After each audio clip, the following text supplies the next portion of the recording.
In a dark past, a voice regrets having been such a foolish mother, wishing she had never left her child alone that day. A chubby little child, leaning on a railing, rejoices at seeing his mother. The same voice continues her lament, saying she should have suspected her husband after he brought that maid into the house. A helpless little boy plays at the top of a vast staircase. At the bottom of the steps, his mother watches him in shock. And that was how that woman lost her most precious love. Desperate, she holds her son in her arms and screams for the servants to call a doctor. She begs in despair for her son to wake up.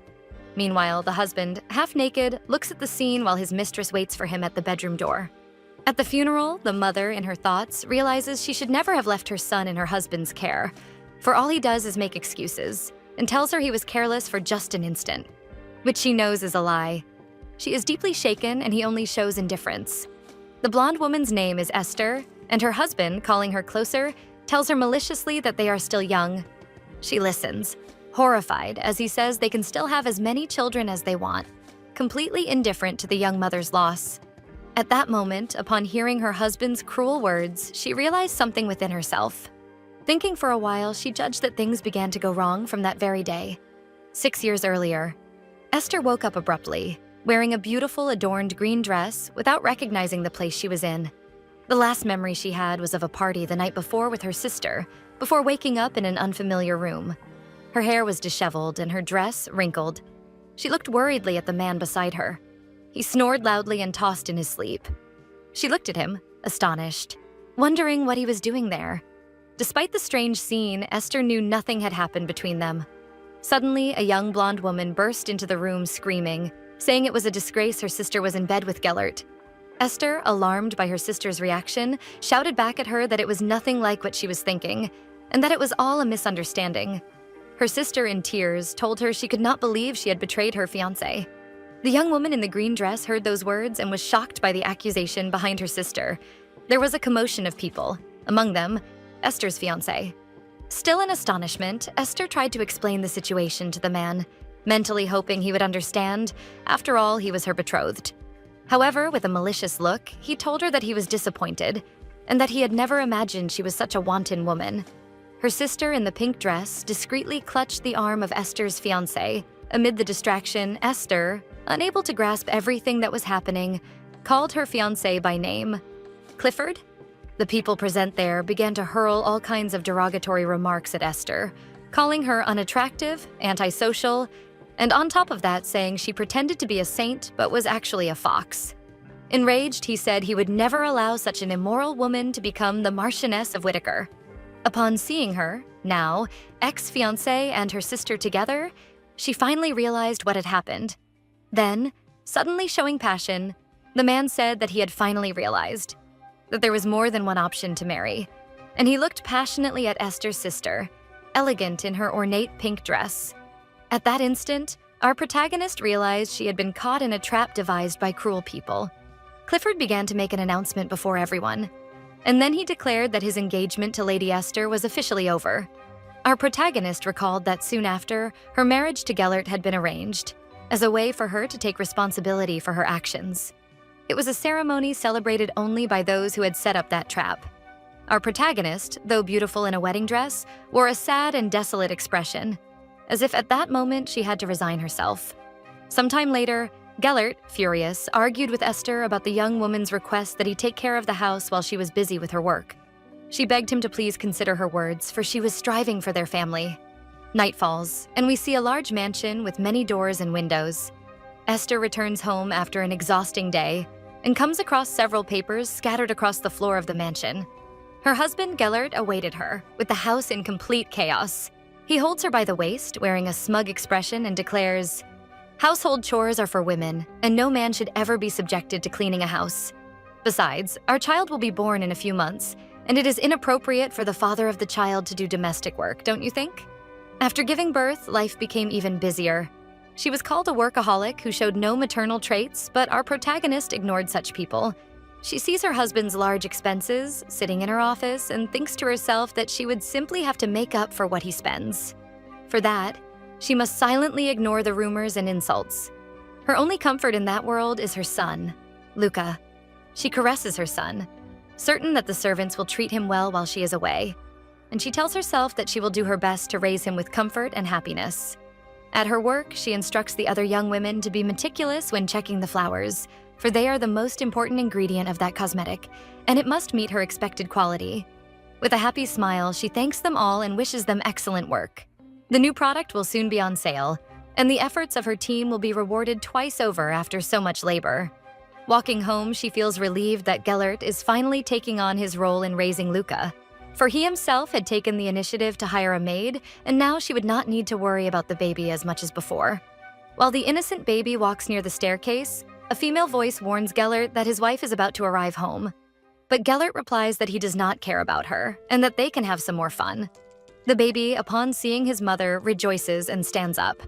At that moment, Esther's life would be changed forever, for her son would fall down the stairs and never wake up again. Sometime after the tragedy, the young woman tells Gellert that she will go to the church to pray for her son, and her immature and insensitive husband questions her as to why. But she promptly answers that she only wants her child's soul to rest in peace. She leaves home determined, yet with a sad and at the same time enraged look, thinking that if she stayed by his side, her anger would likely take over, and she would ultimately end her husband's life. The moonlight illuminates the young woman's chambers as she constantly thinks of her son. Holding her own hands in a gesture of prayer as she cries, she bitterly regrets not having been with him that day, blaming herself greatly. She sinks deeper into her pain, swearing she would do anything to have him back. And on the 100th day, her prayers were answered. An unfamiliar calling told her to climb to the top of Mount Dairen and meet the Golden Dragon. However, she was to make the journey alone. Our protagonist walks through the snow amid a frozen forest. The young blonde no longer bears the same sad look she had when she left home, and her expression is intense despite facing the mountain's cold. She thinks to herself, "Esther, you must reach the Golden Dragon with your own strength." The glacial wind of the mountain lashes our protagonist, and she falls face first into the snow. In tears, she forces herself to keep going. She closes her eyes, thinking of her son. Suddenly, a comforting voice gives her the words, "A great golden dragon appears before our protagonist, welcoming her." Esther, with her large green eyes, gazes in astonishment at the dragon. In an impulse, she begs the great golden dragon to bring her son back. With an ethereal and calm voice, the mythical being says that the child rests in peace, but the anguished mother refuses to give up. However, the golden creature reveals to Esther that if she still wishes to see him, there is another path, which is to return in time to when she and the dragon's descendant first met. Our protagonist receives a beautiful golden lotus flower called the dragon lotus, and the mythical being says that her duty is to make the flower bloom. The dragon instructs her that, once the flower blooms, it will transform into a light that will bring the child's soul back to her. Then our protagonist suddenly wakes up. She is once again in an adorned green dress and a pearl necklace in an unfamiliar room. She feels an immense headache. The young woman looks to the side and sees Gellert sleeping heavily. Esther grits her teeth, furious. She observes with immense disgust the man sleeping at her side, cursing him in her mind. However, looking more closely, she notices that he seemed much younger. Sitting on a luxurious bed, Esther looks around the chambers where she is, finding all of it impossible. She looks at the dress, wondering to herself if it could be possible that she had gone back to the past. Hearing the sound of a door, she panics, for she cannot allow anyone to see her in that state, with Gellert snoring at her side. The one who opens the door is a man in refined garments, wearing a silver brooch with a huge crystal in the center. Esther identifies him as Duke Lehanel. The man enters the room, looking around, judging that he was in the wrong place. Agitated, she begs the Duke to wait. She runs off in delicate green shoes. As soon as she reaches him, our protagonist grabs the man's arm, pleading with him not to leave. Fearfully, she tells him that if he walks out of that room, her life will fall into disarray. With determination, she begs him to listen to her. The Lehanel family carries the lineage of the dragon. According to legend, the first duke of the family took a dragon as his half, and the story spread throughout the empire, traveling across many years until the present. It is said that the dragon suppressed chaos in the whole world since the beginning of life. Moreover, they say that the goddess Justitia granted the dragon to humans and that it was worshipped as a sacred creature. As time passed, the dragon's power was nearly extinguished. However, to this day, the people of the empire call the children of this family descendants of the dragon. Esther recalls the words the golden dragon had spoken to her, and because of this, our protagonist assumes that the magical being must have been referring to Duke Lehanel. The Duke, uncomfortable with the situation, claims he knows nothing about the immoralities of social circles, but that he had no interest whatsoever in pleasures involving other people, if she knew what he meant. However, the young woman, outraged, asks what he was talking about. Bringing her delicate hand closer to his, she explains that her sister and stepmother are trying to trap her in a scheme. The man listens attentively, wondering what trap Esther Fraser could be talking about. She firmly begs him to help her, and the man asks her what she would do if he refused. She begins to hesitate for the first time, fearful that her words might sound rude to a duke, but she cannot back down at that moment. According to news she had read in a newspaper, Duke Lehinel had been conducting experiments to create a creature. However, before being arrested, he fled north. Despite her fear, Esther knows she must try. So, she asks Duke Lehinel if he still intends to create a forbidden creature. The man swallows hard at the young woman's words. He stares back at her with a piercing gaze, asking the young woman how she could have known such information. The young woman, still firm, even though terrified, answers him that she cannot reveal the source of the information, even though it had been published in a newspaper. The Duke listens attentively to the young woman tell him that she has nothing left to lose, and that he, as intelligent as he is, will be able to understand what she is saying to him. Letting out a deep sigh, he tells her that he can tell when he is being blackmailed. He reaches the door and begins to open it, and asks Esther not to misunderstand him, and declares to her that if she had explained, he would have helped her anyway, and there was no need to blackmail him with his experiment. He notices the door was half open and fastens the latch, telling her that he swore she was one of those young women attached to pleasures. She immediately tells him she was not that kind, and that when she woke up, she was already in that room, beside that man. Our protagonist realizes the danger she had been in the entire time while the door was unlocked, and the Duke quickly pulls away, going in another direction. The Duke looks at Gellert sleeping, lamenting that her arms are far too weak to remedy the situation. Easily, he lifts the man from the bed, pulling him by his white shirt, and while dragging him outside, the Duke notices that far beyond being asleep, Gellert seems unconscious. At that moment, Esther then realizes that he must have been drugged with some substance, and notes how easily the Duke lifts Gellert from there. The Duke opens the window of the room, and our protagonist panics, asking him if he was going to throw him from that height. Relaxed, the man tells her not to worry. The height was not enough to end his life, and that he had already done this several times before. Esther hears that information and becomes afraid of Duke Lehinel. Suddenly, the two hear voices in the corridors of the mansion. And then, we see Lady Rachel Fraser, Esther's sister, in a beautiful pink dress, walking through the corridors of the mansion as if searching for something. One of her ladies-in-waiting asks where she is going, and Rachel answers that she is looking for her sister, since she has lost sight of her for some time. The young woman accompanying her tells her that she is very considerate. Esther, worried and still inside the chambers, hears the girls' conversation in the corridor, realizing that her sister is already nearby. Suddenly, the Duke gently grabs her hand, saying there is no more time. He pulls her closer, embracing her by the waist, and asks her to do as he says. With a soft smile, he tells the young woman that, even if she is not used to acting, all she has to do is follow her cue. He touches the young woman's face gently and asks her to close her eyes. Outside, her sister is already at the door, aided by a butler who said Esther had entered there. Lady Rachel notices that the door is locked, but he says he has the key and unlocks it for her. The lady begins calling for her sister, turning the golden doorknob. She is met with the following scene. Duke Lehinel kissing Lady Esther, her sister. The young woman in the pink dress is completely astonished to see the two together, and the retinue behind her is equally shocked, already causing quite a commotion. The two continue to kiss, oblivious to what is happening at the entrance to the room. Her sister, with tears in her eyes, calls her name and asks, "What about the Marquis Whitaker?" The ladies-in-waiting begin to gossip behind her sister's back, saying what a huge scandal the situation is. That fellow who was with her was probably a nobody without shame. Rachel storms into the room asking who that fellow was. What was he doing with her sister? They break the kiss. Esther is still a little emotional from the gesture, her cheeks flushed and her gaze fascinated on the man.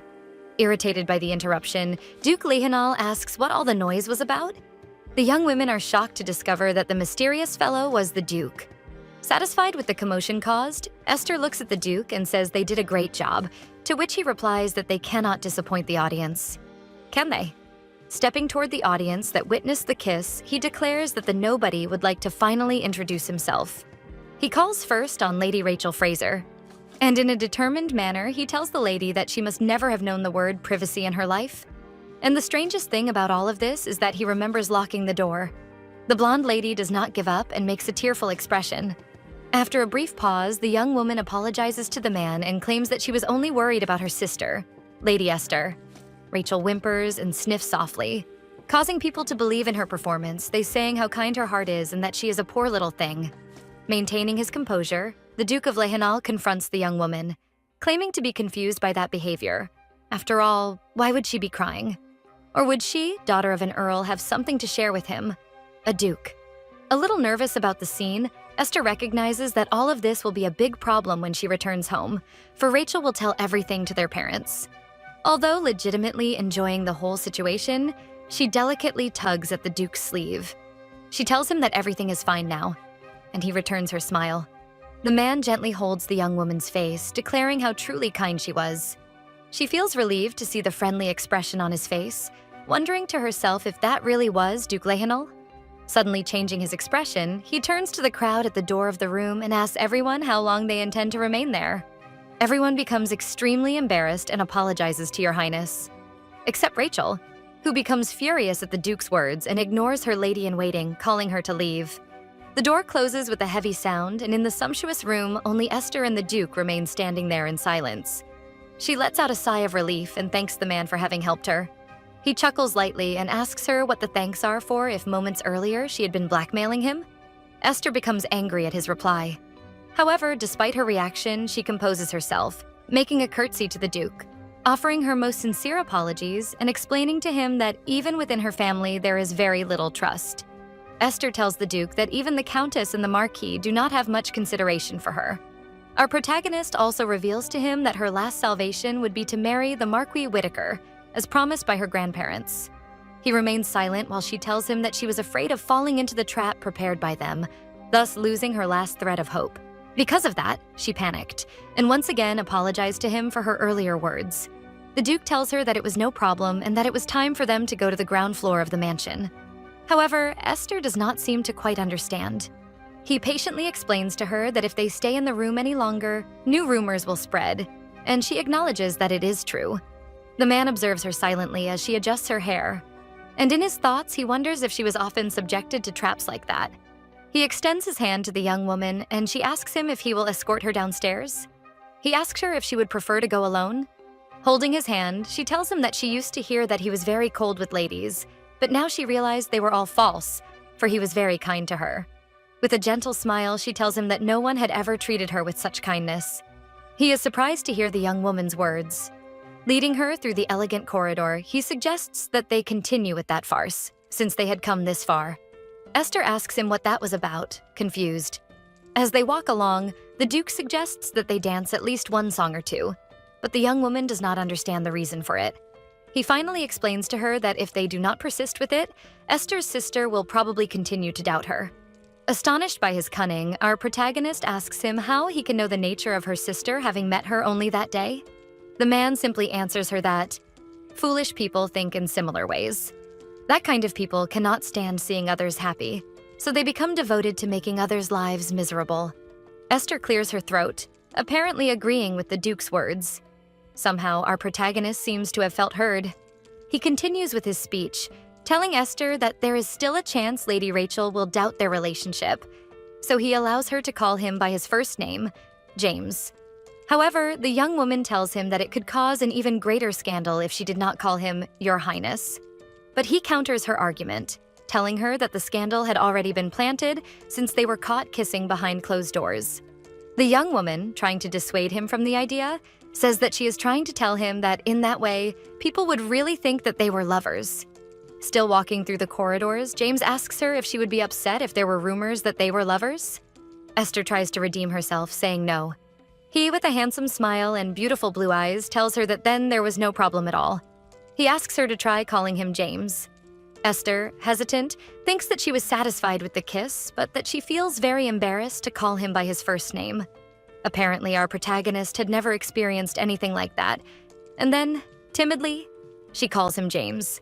He smiles, quite pleased with it.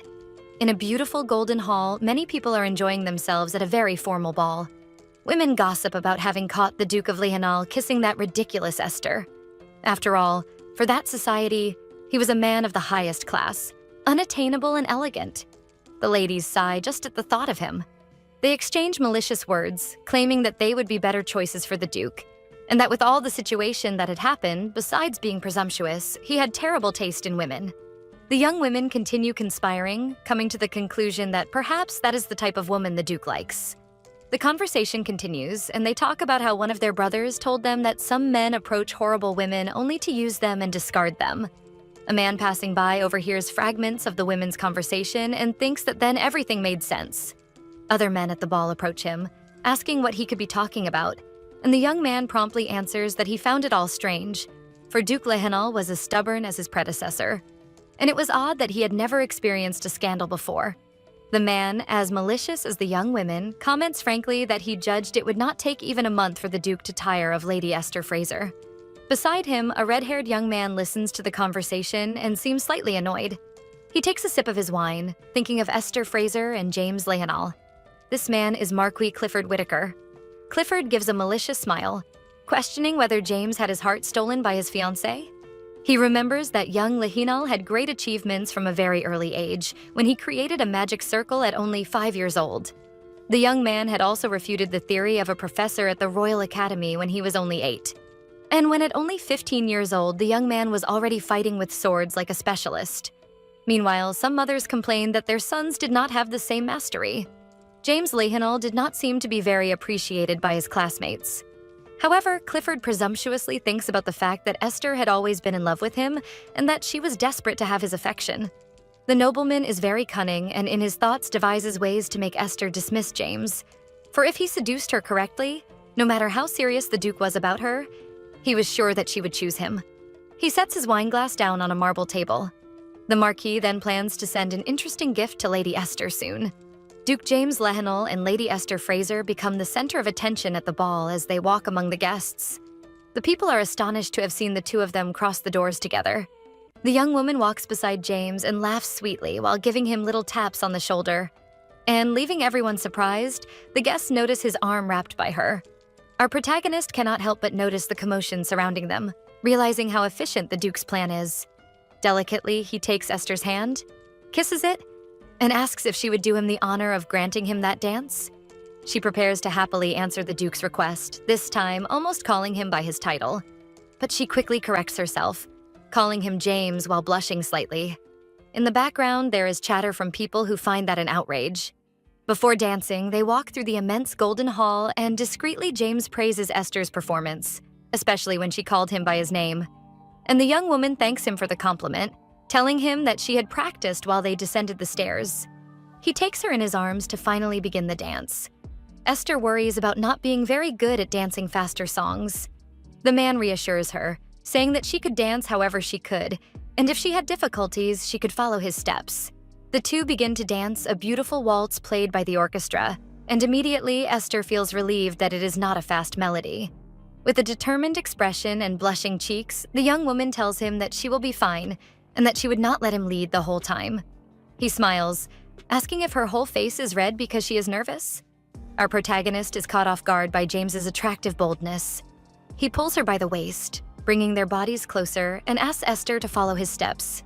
It is the first time our protagonist is so close to him, and James asks her if she is feeling calmer, and the young woman, elated, answers him that yes. She blushes slightly at being so close to him, and thanks him, confessing that she has always blushed very easily. Briefly, she remembers how her emotions got in her way in her previous job.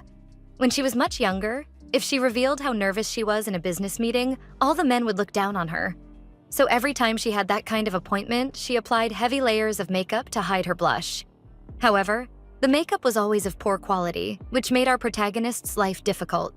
While they waltz, James notices the expressions constantly changing on Esther's face, which to him was very interesting. At the same time, far in her memories, the young woman thinks of all the times she tried to improve the quality of cosmetics, until she reached the perfect formula of the pearl powder, which became very popular and was her greatest source of income, which was very positive for her. James tells her that he understands Esther's feelings well, and reveals to her that when he was younger, he tried to hide his tears. But it was always in vain, which made him very upset. He tells the young woman that when he was very young, he tried to manipulate a spell to control the tears, but failed miserably and it had not worked. They perform an elegant twirl in the Golden Hall, and he continues his narrative. Because of the spell that went wrong, the muscles of his face were temporarily paralyzed, which left him frowning for an entire week, and the servants of his palace had to hold back their laughter when he passed by. Unable to contain herself with the story, Esther starts laughing, and he is happy. Laughing as well and asking if the compromising story from his childhood had relaxed her. Still laughing gracefully, she says, yes. However, by accident, our protagonist slips on the smooth floor and ends up stepping on James's foot. She becomes very embarrassed and begs him 1,000 pardons. He observes her in silence without breaking the waltz pose. Our protagonist grows apprehensive, afraid that she may have hurt James's foot with her high heel. While they dance, James observes the other people waltzing in the Golden Hall. He gives a dazzling smile to keep up appearances. He asks the young woman if she thought he had trained his feet to strengthen them. Then he tells her that no, and that the step on his foot had hurt quite a lot. Esther apologizes once again. Next, he confesses to her that it was only a joke and she becomes indignant. Amused by the situation, he asks her if she is angry, and she tells him no. In front of the other guests at the ball, he asks her not to be upset. And the young woman, annoyed, tells him she was not angry. The Baron and Baroness of Velde, observing the Duke and Esther Fraser at the ball, commented on how serious the involvement between the two appeared to be. Our protagonist notices that the Duke displays a satisfied smile. The man feels excited to realize that the Velde couple was believing in their disguise. While Esther and James dance, the man is mentally plotting a strategy, for he knows that if he throws too much bait to the guests, it would start a great scandal, but what he needs are small rumors. He looks at his waltzing partner, and in his thoughts, rationalizes that he would not like Esther to suffer attacks because of such rumors, and he must make sure she has some defense before anything else. The young woman notices the Velde Baron couple. Continuing the dance, Esther declares to James that he is very clever, which takes him by surprise. He gives a bigger smile, wondering if she had picked up on his intentions in displaying them to the noble couple. He thinks to himself that she may be much smarter than she appears, and that in the future she may be a valuable informant. He recalls how much sharper his perception became after he gained his duke's title, and that there are members of high society just waiting for him to slip so they can devour him. Our protagonist is astonished by James's intelligence, realizing that he did not receive the title of Duke at only 17 years old for nothing. The people of that empire always said how much Duke Lehenal had been a genius since childhood. Everything he does is blessed by the gods, and luck seems to always be on his side. Despite this, there must have been difficulties that only he knows. However, despite her curiosity, Esther resigns herself not to ask too many questions about his past, for she herself knows very well what it is to avoid those memories. She tells him that they have already danced enough to spark many rumors and that it would be better if they return now. Gently, James suggests to her that she go with him, to avoid being bombarded with questions, to which she thanks the gesture. Mentally, Esther knows that this will not save her from the interrogation she will receive when she gets home, and she will use the time of the return to invent excuses. Suddenly, a crowd of women gathers around our protagonist, inviting her to all possible social events. Musical gatherings, tea parties, among others, which leaves Esther shocked. The young woman tries to find James, but he had already been pulled into a circle of conversation with other men. Some curious young women call Esther to talk, and the young woman, already showing her cunning, imagines that it is because the Duke is a difficult man to approach, and because of that, they are paying attention to her.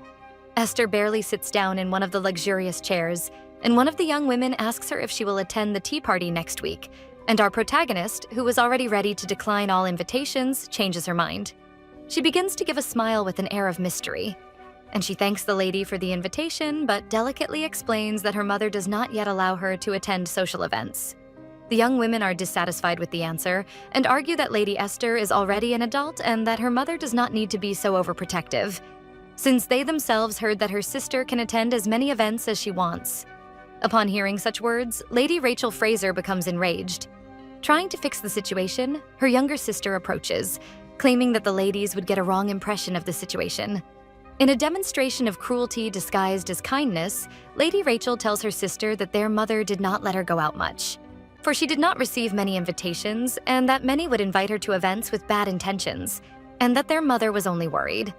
Then, One of the young women expresses that Rachel seems to be saying that not only to insinuate that Esther is not considerate of the Countess's kindness, but also to insult the young women present there. Exalted with the gossip, one of the ladies declares that the Countess was worried about the daughter, even without having given birth to her. How dare you speak ill of the noble woman? The tone of the conversation takes an unexpected turn, turning into a quarrel, and one of the women says that Lady Esther needs to revisit her etiquette and good manners. Lady Rachel Fraser tries in vain to calm the ladies' tempers. Our protagonist thinks about how ugly the whole scene caused by the women's pride is. She replies that she did not know her mother felt that way, and the woman continues to attack her, saying that she is no longer a child and that not knowing should not be an excuse. Feeling guilty, Esther admits that she had recently received an invitation from Marchioness Gasley, but her mother had not allowed her to go. She reveals to the woman who was attacking her that her mother had told her very bad things about the Marchioness's salon, and because of that, Esther had declined the invitation. While the ladies were talking, other guests gossiped about her at the ball, wondering how someone like Lady Esther Fraser could have received an invitation to such a high-class event. One of the ladies at the table asks our protagonist if her mother had judged the invitation inappropriate for her. Suddenly, another young woman asks Esther when exactly she had received that invitation, to which she replies 3 or 4 days ago. In an accusatory tone, a young woman with golden eyes reveals she had seen Lady Rachel at the Marchioness's salon during that exact period of time. In a provocation, the same lady then asks if her sister had not stolen her invitation. Lady Rachel is caught red-handed and terribly uncomfortable with the claims made by the young women in the circle of conversation. They then ask her directly, "What happened, Lady Rachel?" The young women insist on the matter, demanding that the lady justify herself. She looks at them with a very distressed expression. Then, in an attempt to justify herself, she tells them that she went in her sister's place. But Esther, knowing her younger sister's nature, gives a discreet laugh. She thinks to herself that Lady Rachel had dug her own grave, because according to our protagonist, people really can change. But her sister was not one of those people. Calmly, Esther tells Rachel that at that time, the young woman had told her she was busy attending several salons at once, and that she, Esther, had received only one invitation, which was from Marchioness Gasley, her only invitation. She continues her speech, claiming that after Rachel's name became well known in social circles, several invitations arrived at their house, but that she would never have taken one of her sister's invitations and had not even tried to accompany her. Explaining her actions, she says that such behavior would not be appropriate for a noble lady. Other people in the Great Golden Hall were already overhearing parts of the heated conversation, commenting on the intensity of the eldest Fraser daughter. Rachel displays an enraged expression when Esther tells her that not only had she taken her only invitation to a social event, but she was hiding the truth from other people. The younger sister, in a last attempt to justify herself, says that she had understood everything wrong, and that she would never do such a thing. Esther does not listen to Rachel's shabby excuses and, with much resentment, asks her, why does she not simply apologize to her sister? Lady Rachel remains completely silent, devoid of arguments. Observing the distraught expression of her younger sister, Esther realizes that no matter what happened, the young woman would never apologize, since she did not even say please to her. Adjusting her hair, Esther thinks that she had already pressured her too much. Suddenly, the Duke of Lehenal appears, calling Esther to leave while placing a coat over the young woman's shoulders. Concerned, he asks her if she has a headache. Timidly, she admits that she feels a little pain and that it is nothing serious while putting on the coat he had brought for her. He removes her from the toxic circle of conversation and tells her that he had medicines in his carriage, offering her some for when he took her home. As she is escorted by the Duke, the young women observe that their relationship seemed more than a casual affair, seeing how much he cared for her. In a serious moment, James tells her that, after everything that had happened, the young woman's headaches all seemed to be at the Fraser house. He is sure that having some medicine at home could help her. The people in the Great Golden Hall watch as the two of them leave the ball. The two walk through a great imperial garden toward an ornate carriage. Already inside the vehicle, Esther lets out a long sigh of relief. Noticing the young woman's features, James tells her that she does not look well, and that here between them she could relax and take a weight off her shoulders. Esther gently thanks him. The man places his hand on the young woman's forehead, checking her temperature. Still concerned, he says that with luck she does not have a fever. She admits to herself that the man's sudden touch had startled her a little, and he leans down to look for something inside the carriage. The Duke of Lehenal shows her a case full of medicines of the most varied colors and types. He explains to her that because of his noble title, he constantly lives surrounded by danger, so he must always be prepared for any situation. He gives her a vial with some aspirins, telling her that they would help with her headache, and she thanks him once again. She takes one of the pills, complaining about its bitter taste, while the man seems to be looking for something else among the medicines. Suddenly, he tosses her a sweet candy, which she eats immediately. He also eats a candy, and the young woman praises the delicious flavor. He tells her that his butler would be immensely happy to hear her compliment. While the young woman eats her candy, James reminds her that he is a magic knight. He explains to her that knights are able to access their own aura, and magicians can manifest magic circles to use energy. Continuing his narrative, he tells her that to become a magic knight, he must create an alternative bridge between his energy and a magic circle. He reveals that the training was extremely arduous, so difficult that he constantly cried from pain and exhaustion. However, with his role as the next duke, he could never expose his weaknesses. His butler, Albert, constantly gave him sweets to cheer his spirits. Esther listens attentively as James tells her that he no longer eats sweets as much as before, and despite being an adult man, the butler still treats him like a child, making sure he always carries a candy or two. Our protagonist is amused by the story, smiles, and says that James is very lucky to have someone so caring at his side. James replies that Albert was his family. The Duke pauses for a moment and realizes that he had revealed to the young woman a very personal aspect of his life. But that intimacy happens precisely because the two of them are in the same boat. They look at each other silently in the carriage. Esther, letting out a light laugh, asks him if this is a boat she also cannot abandon voluntarily, right? The man replies to her that she would have to be ready to put her life at risk if she wanted to leave. She is a woman of many talents who certainly did not deserve to go through misfortunes. Esther reveals to him that when she stopped him in the room, she was willing to risk everything to work with him, and that there was no need to intimidate her, to which he replies that the young woman shows an interesting attitude. Then he hands her some vials, telling her that there was an antidote wrapped in the paper and that she should always carry it with her. He explains to her that if she is going to stay by his side, the young woman's life will constantly be in danger, and the best thing they can do is be prepared. Esther curiously asks him how much poison that antidote would be able to cure. James is delighted to realize how Esther really was not foolish at all, and that she was beginning to show signs of being very aware of the world around her. He goes on explaining that assassins use a minimal amount of poison in tea. If they exceed that proportion, the drink would change its color and taste, making the alteration evident. For this reason, they add only a few drops. He tells her that the antidote in her hands will cure any poison, assuming it would be something compared to a cup of tea. Esther is shocked to realize how strong those pills were. After realizing this, she also notes that they must cost a fortune, possibly the same value as a 3-story house in the commercial district. With a more serious expression, James tells her that she must know how bad his reputation is, but that he is truly generous with people who stand by his side. She listens to him in silence while he tells her that, as long as they are in the same boat, the young woman's life will not be easy, but that he will do everything to support her, even allowing her to use his name if anyone tries to harm her family. Our protagonist remains silent as she hears him say that, once her problems are resolved, if she wishes to marry another man, he will let her go. The Duke knows well that Esther's father's finances are not going very well at the moment, and that to make up for this, he will offer a generous dowry for her hand in marriage.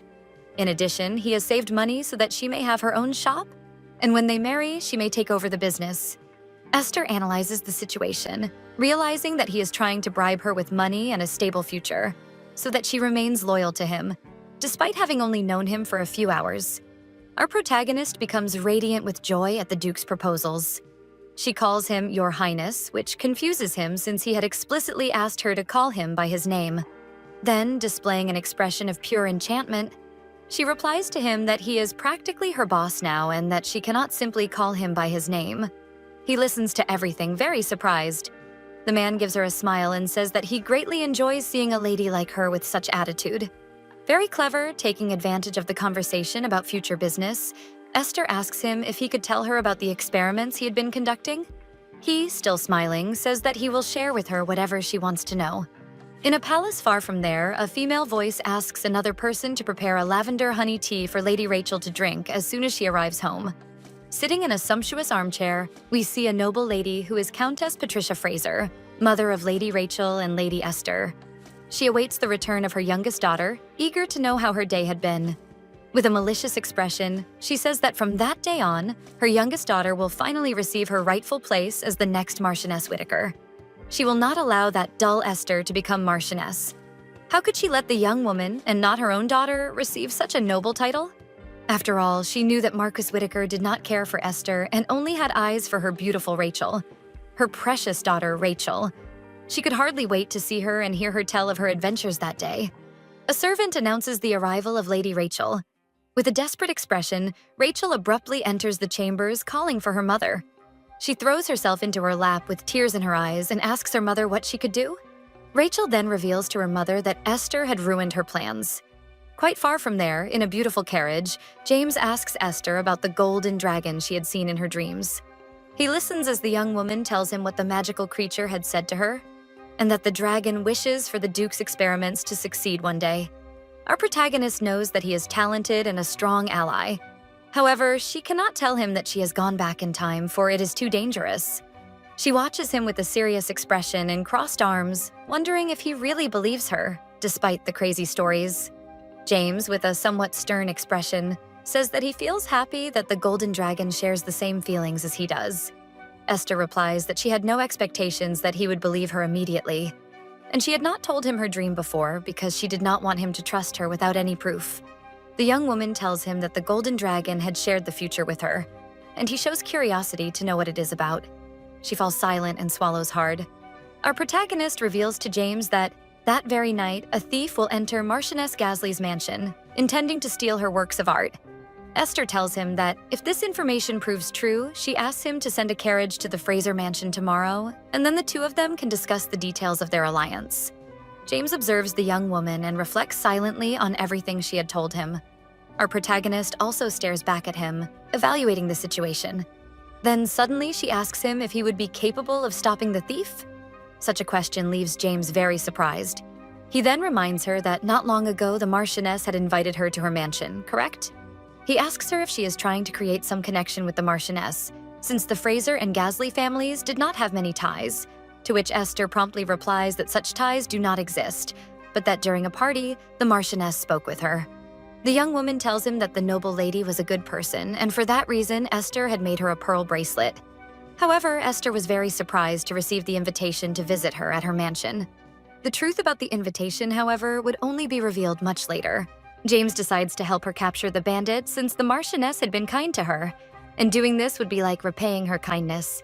He assumes that he will make up an excuse and wait at her mansion. However, he adds that if no bandit shows up, he will be in trouble. She, fearful of that happening, tells him that if the bandit does not come, he can use her as an excuse that he wanted to send new bracelets to the Marchioness, but did not know what colors she would like. That way, he can say to the noble lady that Esther was too embarrassed to go there personally, and that he volunteered to ask her which colors pleased the Marchioness. James is impressed with the young woman's cleverness and quick thinking. He laughs, relieved with the plan B devised by our protagonist, and honestly wishes he will not need to use such excuses. But if that is the case, he assures that he will act as a gentleman wanting to please his beloved. Esther's face blushes upon hearing James's words. However, she scolds herself and tells herself that she must not fall in love with him, and could not be deceived by his handsome face. The Duke stares at her while the young woman makes a very serious expression. He becomes concerned and asks her if her headache is getting worse. Esther is quite bold and declares that he has a beautiful face, and that she needs to stay alert or she may run into another kind of danger. He smiles at the compliment and is delighted to hear her words. He also says that she is a very beautiful lady. Our protagonist feels a little awkward hearing such words from the Duke, and says that he had no obligation to compliment her back. He is amused by the situation, but reveals to her that he did not compliment her out of obligation, but that he was being sincere, for he was not a man to lie about such things. Upon hearing what he said, she thanks him for his sincerity. With a seductive look, James says that she seems not to believe him yet, and that when they kissed, he was very surprised by the beauty of the young woman's green eyes. He confesses that many magicians would fall in love with that shade of green, and high-class spells shine in that intense green if the enchantments are performed correctly. So it can be said that this color is tied to great success. Esther's cheeks flush upon hearing James's explanation. She is shocked by the beautiful compliment he gave her. Seeing the young woman with a different look, he calls her by name. She sighs, saying that he is still more beautiful than her, leaving him confused.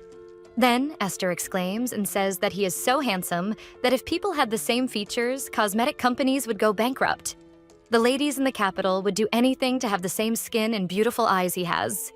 She pauses for a moment and tells him how many young women use makeup to beautify themselves, without knowing how much it can poison them, just as Esther once did in the past. Seeing only wealth only makes you become more greedy. Seeing prosperous lands makes you desire more fertile soils. Everyone wants to be more beautiful than others, generating a kind of covetousness. But society will not allow greed to be satisfied by desire alone. Compact powder made with lead, poisonous eye drops to brighten people's gaze. And so they destroyed their bodies, coming closer to ending their lives. They are willing to pay the necessary price to follow the next trend, thus avoiding being left aside by society. They are hurt by their own greed.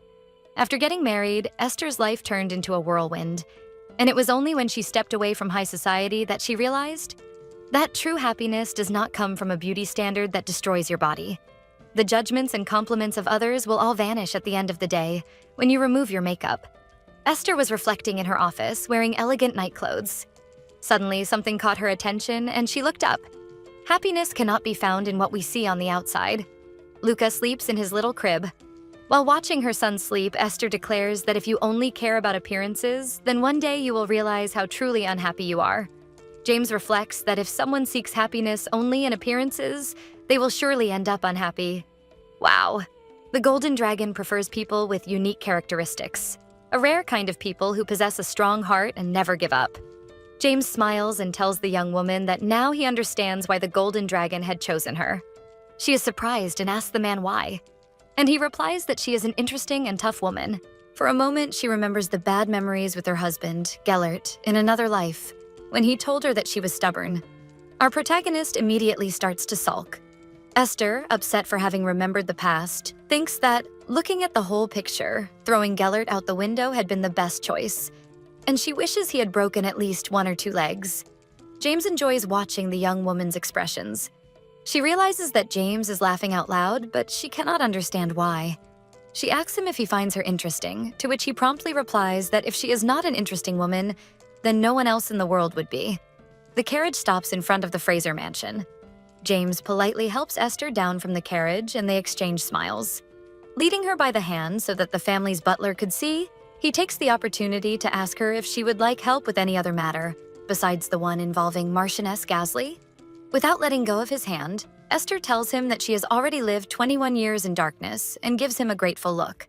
He says goodbye to our protagonist, telling her that he will contact her tomorrow afternoon and wishes her to stay safe. As the carriage quickly drives away from the mansion, Esther reflects that her revenge will be easier thanks to the Duke's help. However, deep inside, she knows that he does not imagine the real reason behind the meaning of that revenge. And besides, she senses that this is a task she must do alone. Then, the butler asks for her attention, telling the young woman that her mother is calling for her. She nods and says she will go soon. With a determined look and almost making a prayer, she says to her son, not yet born in this timeline, that she will do things right. Esther finds her family in a refined living room. Everyone seems very annoyed with her presence, and her sister is in tears. Her stepmother gives her a threatening look while her sister sobs at her side. Esther observes the 2 women, aware that Rachel was crying false tears, and that by the Countess's look, she must already know about what had happened at the party. Her father orders her to explain everything, while holding a glass of liquor. Our protagonist then says that she has nothing to explain and would not even know what to say. Upon hearing her words, the stepmother lets out a loud laugh. Aggressively, the noblewoman asks Esther if she intended to play the fool. She had abandoned her sister at a party after leaving her in a delicate position, and on top of that, jumped into the arms of a man without worrying about her family. Our protagonist, without losing her composure, asks her stepmother if Rachel had not told her that the Duke had personally insisted on escorting her home. A silence fills the room, and everyone becomes very embarrassed with Esther's response. The young woman continues her speech, saying that Rachel was with her at that moment, so she assumed her sister had told them. Her stepmother is horrified to learn that she had returned with Duke Lahenel. Her father abruptly stands up, questioning if all that was true. Esther, unshaken, replies that she would never invent such an obvious lie, adding that the butler saw them getting out of the carriage, should he wish to confirm the facts. Her father, radiant with his own greed, says there is no need, and in an attempt to flatter his daughter, says that a mature and kind young woman like her would never lie to him. Immediately after, he asks her to sit and tell him everything about how she met the Duke. She lies, telling a plausible story about the party, saying that after drinking and feeling dizzy, she went to look for one of the rooms to rest, but ended up finding the Duke by chance. She says it was her fault, for she had not knocked on the door. So when trying to leave the room, she apologized to him, but he asked her to stay. Before she could leave, the Duke called out to her. Immediately afterward, Esther tells her father that the Duke was bored and invited the young woman to talk with him. With a love-struck air, Esther comments that after spending some time together, they created a connection, and that she had a lot of fun with him. After feeling better, the Duke invited her to go down to the hall so they could dance. However, during the waltz, she began to feel dizzy again, so she decided to return home. But the Duke insisted that he take her home in his carriage. Her father, a very curious man, quickly asks her what happened afterward and if the Duke had told her he wanted to see her again. Esther tells her father that they will see each other again and that she was asked to wait for his message. The nobleman bursts into loud laughter and says that all of this is incredible. Rachel displays a very upset and envious expression, and her mother, sitting at her side, remains silent. Our protagonist is very astute and can read her treacherous family's expressions well, assuming that they expect the situation to end quickly. But to their misfortune, she does not intend to let everything end so soon. Rachel is surprised to hear Esther's words as she apologizes to her stepmother, saying that she had not returned home with her younger sister, and she did so not to upset the Duke and possibly worsen Rachel's social situation. Esther continued her speech, reporting to her stepmother that Rachel had mobilized several people to look for her. She led a group to the room where Esther and the Duke were resting and, impulsively, accused the man of being on a romantic date with her. Rachel is paralyzed with shame upon hearing her sister's words. Esther, in her shrewdness, defended her little sister, arguing that she was not to blame for not having seen the Duke's face and that her screams had attracted a crowd. Esther's narrative left their father shocked. Our protagonist adds that the Duke was already fed up with Rachel's accusations. In an intense expression of fury, he begins to grind his teeth and tense his face. Suddenly, the man rises abruptly and begins to verbally assault Rachel, who is terrified. The young woman, who must have been accustomed to being the favorite, saw her father's figure drastically change into an angry man. The man continues shouting at Rachel, asking her what she would have done if Esther had not been there to defend her.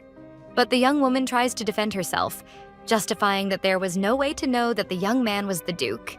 As the discussion progresses, Esther reaches for a fine porcelain cup. With a satisfied smile, she takes a sip of tea, and in her thoughts, she imagines that to fight a rabid dog, you send another rabid dog against it. Observing the scene, Esther knows that the love her stepmother feels for her daughter is completely different from the love her father feels. After all, her father sees Rachel as a valuable tool to arrange a strategic marriage. The man continues to rage at the young woman. On the other hand, the Countess sees a younger version of herself in Rachel and wants to recreate a prettier and brighter version of herself in her daughter. Apparently, the Countess sees Rachel as a future replacement for herself, and consequently, she sees Esther as a shadow of her mother, Juliana. In the Countess's absurd logic, if Rachel is disadvantaged in any way, she sees it as a victory of Juliana over her. The young woman knows well that her stepmother would not sit idly by and simply let that happen. The Countess is furious, and her expression is dark and wrathful. She does not realize that she has already won Esther's father's heart. In an unexpected gesture, Esther delicately holds her father's arm, saying that everything is fine and that it is important he not get angry for the sake of his health. She reminds him that the doctor had recommended staying away from alcohol, tobacco, and avoiding getting too worked up. Her father is surprised that she knows this information. The young woman promptly tells him that she constantly asks the doctor about his health, and her father, touched by her concern, tells her that she is a wonderful daughter. Esther knows that her father smokes and drinks frequently, and that because of this, his health has worsened. However, what she tells him is that he must remain healthy to see the family prosper and be able to play with his grandchildren in the future. Despite his daughter's sweet words, the Count saw only greed. He already imagined himself as the father-in-law of Duke Leonel, a status that would make him untouchable, and his laughter was pure arrogance. Our protagonist realizes how effective flattery is with him. Far away, the beautiful Gasly Palace is illuminated by the moonlight. In a gallery with several works of art and fine sculptures, a shadow begins to sneak around. A figure with a large bag passes quickly. The thief is excited thinking about the unique opportunity it was to infiltrate so easily into the Gasly family's art gallery, despite it being heavily guarded. He feels proud seeing the stolen artifacts in his bag, and that thanks to it, he had managed to get inside. We discover that the client who had ordered the theft had given him a magical bag that neutralized security spells. It is a miraculous item for thieves. The hooded man brags about having tested it at the Ron family mansion before, leaving the chambers while passing imperceptibly through the magical barrier. The thief had been able to descend through a window with help of a rope, relieved that no magic had been triggered by him. He thinks that now he just needs to reach the ground floor of the mansion, and suddenly he finds himself captured by some kind of spell that caught him completely off guard. He floats enveloped in a bluish aura without understanding what was happening there. In the mansion's garden, a butler watches in astonishment as Duke Lehinol manipulates his magic sphere to capture the thief. The thief is stunned to see the nobleman and wonders what he could be doing there. The Duke quickly grabs the bag to see what had been stolen, and he tells the butler that the bag was a rather elaborate magical tool, which needed layers of spells in order to be created. The butler is shocked to see the stolen goods, and the Duke asks him what that thief was trying to take that was so valuable. Then, the butler tells him about some very expensive and rare works of art that were kept inside the gallery. The Lord declares to him that, in total, the thief had tried to steal 4 works. The Duke tries to recall one of the authors of the paintings, but he has no memory of that name. The butler explained that, unlike the others, that sculptor was little known in the art world. He also indicated that Elysis might not even have been his real name, since, according to the dealer from whom the work was acquired, the name was almost illegible, leaving only a few letters forming the word. He picks up the statue, and smiling slightly, he tells the Duke that at first glance it seems misshapen, but had a certain natural charm. The Duke asks to look at the statue for a moment. He observes the artifact, analyzing its shapes, and finally manages to perceive a secret in it. In that statue, there was a hidden magical energy, which had probably escaped when it broke. He asks the Lord if the statue had already been found without the head. The butler explains that he remembers hearing complaints from the dealer, telling him it was already broken when he received it, and that lowered its price. An angel statue bathed in energy found in a magical bag. A young woman chosen by the great golden dragon. James reflects on those events, trying to convince himself that they are just coincidences. Esther's boots leave footprints in the soft snow. Our protagonist is once again at the top of the mountain, in a frozen setting, and mentally she asks herself what she is doing there again. She wonders if she had dreamed when she went back in time, while the cold wind blows through her hair. She stops, haunted by her feelings, not knowing if she was in a dream or truly living that moment.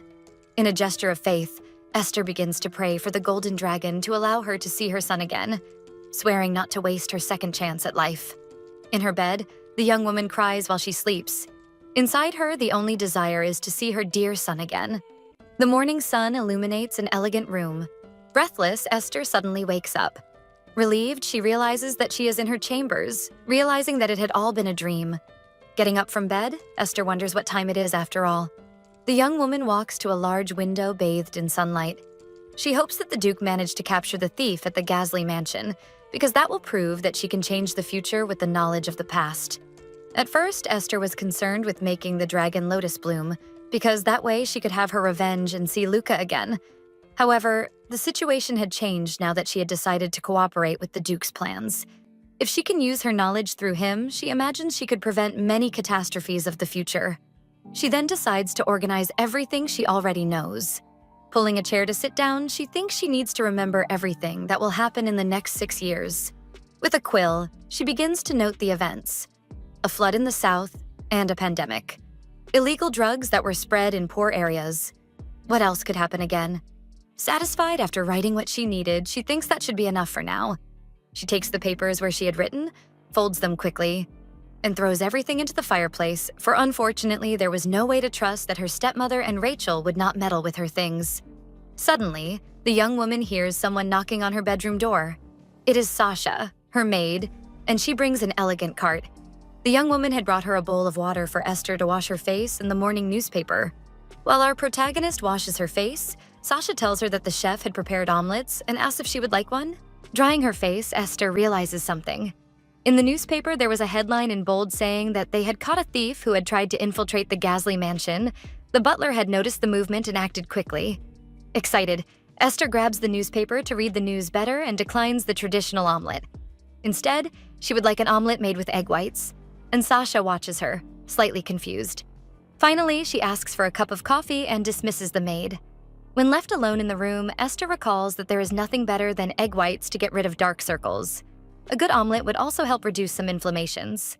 Remembering her past life, she recalls how much she hated going to work meetings looking tired, and she used this formula daily before traveling back in time. Suddenly, our protagonist hears the sound of a carriage approaching. Looking through her window, she sees the Duke's carriage approaching with a chamberlain inside. That must mean that... However, her thoughts are suddenly interrupted by Sasha's hurried footsteps through the mansion's hallways. Desperate, the maid calls for Lady Esther, even before entering her chambers again, which greatly surprises her, since Sasha was usually very calm and reserved. The young woman, quite flustered, enters the room exclaiming that Duke Leonal had left a letter for her. Esther thanks her kindly while Sasha hands her the correspondence. The young woman also informs her that her breakfast was already being prepared. She asks permission and runs out of the room, leaving Esther alone with James's letter. Our protagonist recalls how the maid resigned after Esther had her marriage arranged, wondering what might have happened to the other maids. With a delicate instrument, Esther breaks the seal of the elegant envelope. James's letter informed her that he would send a carriage to fetch her at 3 in the afternoon so they could talk more. He also suggested that she wear something more casual, considering the fatigue from the previous night, to avoid tight clothes. She reads the letter with a satisfied smile, supposing that he had already written it, anticipating that Lady Rachel and the Countess would try to intercept her. Esther laughs to herself, thinking that if the two had gotten their hands on that letter, their faces would be completely red. The young woman then ponders and begins to reflect on possible clothing choices. However, she realizes that she might not have anything decent to wear for that meeting. She looks at her dresses hanging and realizes that none of them were appropriate. Already with the egg white omelets on her face, she remembers that at that moment, her family was going through some financial difficulties. Esther grabs one of the clothes hanging on the rack. She looks at herself in the mirror, wondering if that dress would make her look like a teacher. She keeps thinking about James telling her to dress casually, but since he had already seen her in a terrible state the night before, then she would like to dress properly. Laughing at the situation, she thinks she is being painfully optimistic, isn't she? After deciding what she would wear to meet him in the afternoon, she says it is time to put her skills to use. Sasha notices young Lady Rachel passing by her in the mansion's hallways. The young woman has an angry expression on her face and runs past the maid without noticing her presence. She was very upset that Sasha had accepted the letter and taken it directly to Esther, since without it, she would not know where her sister would meet the Duke.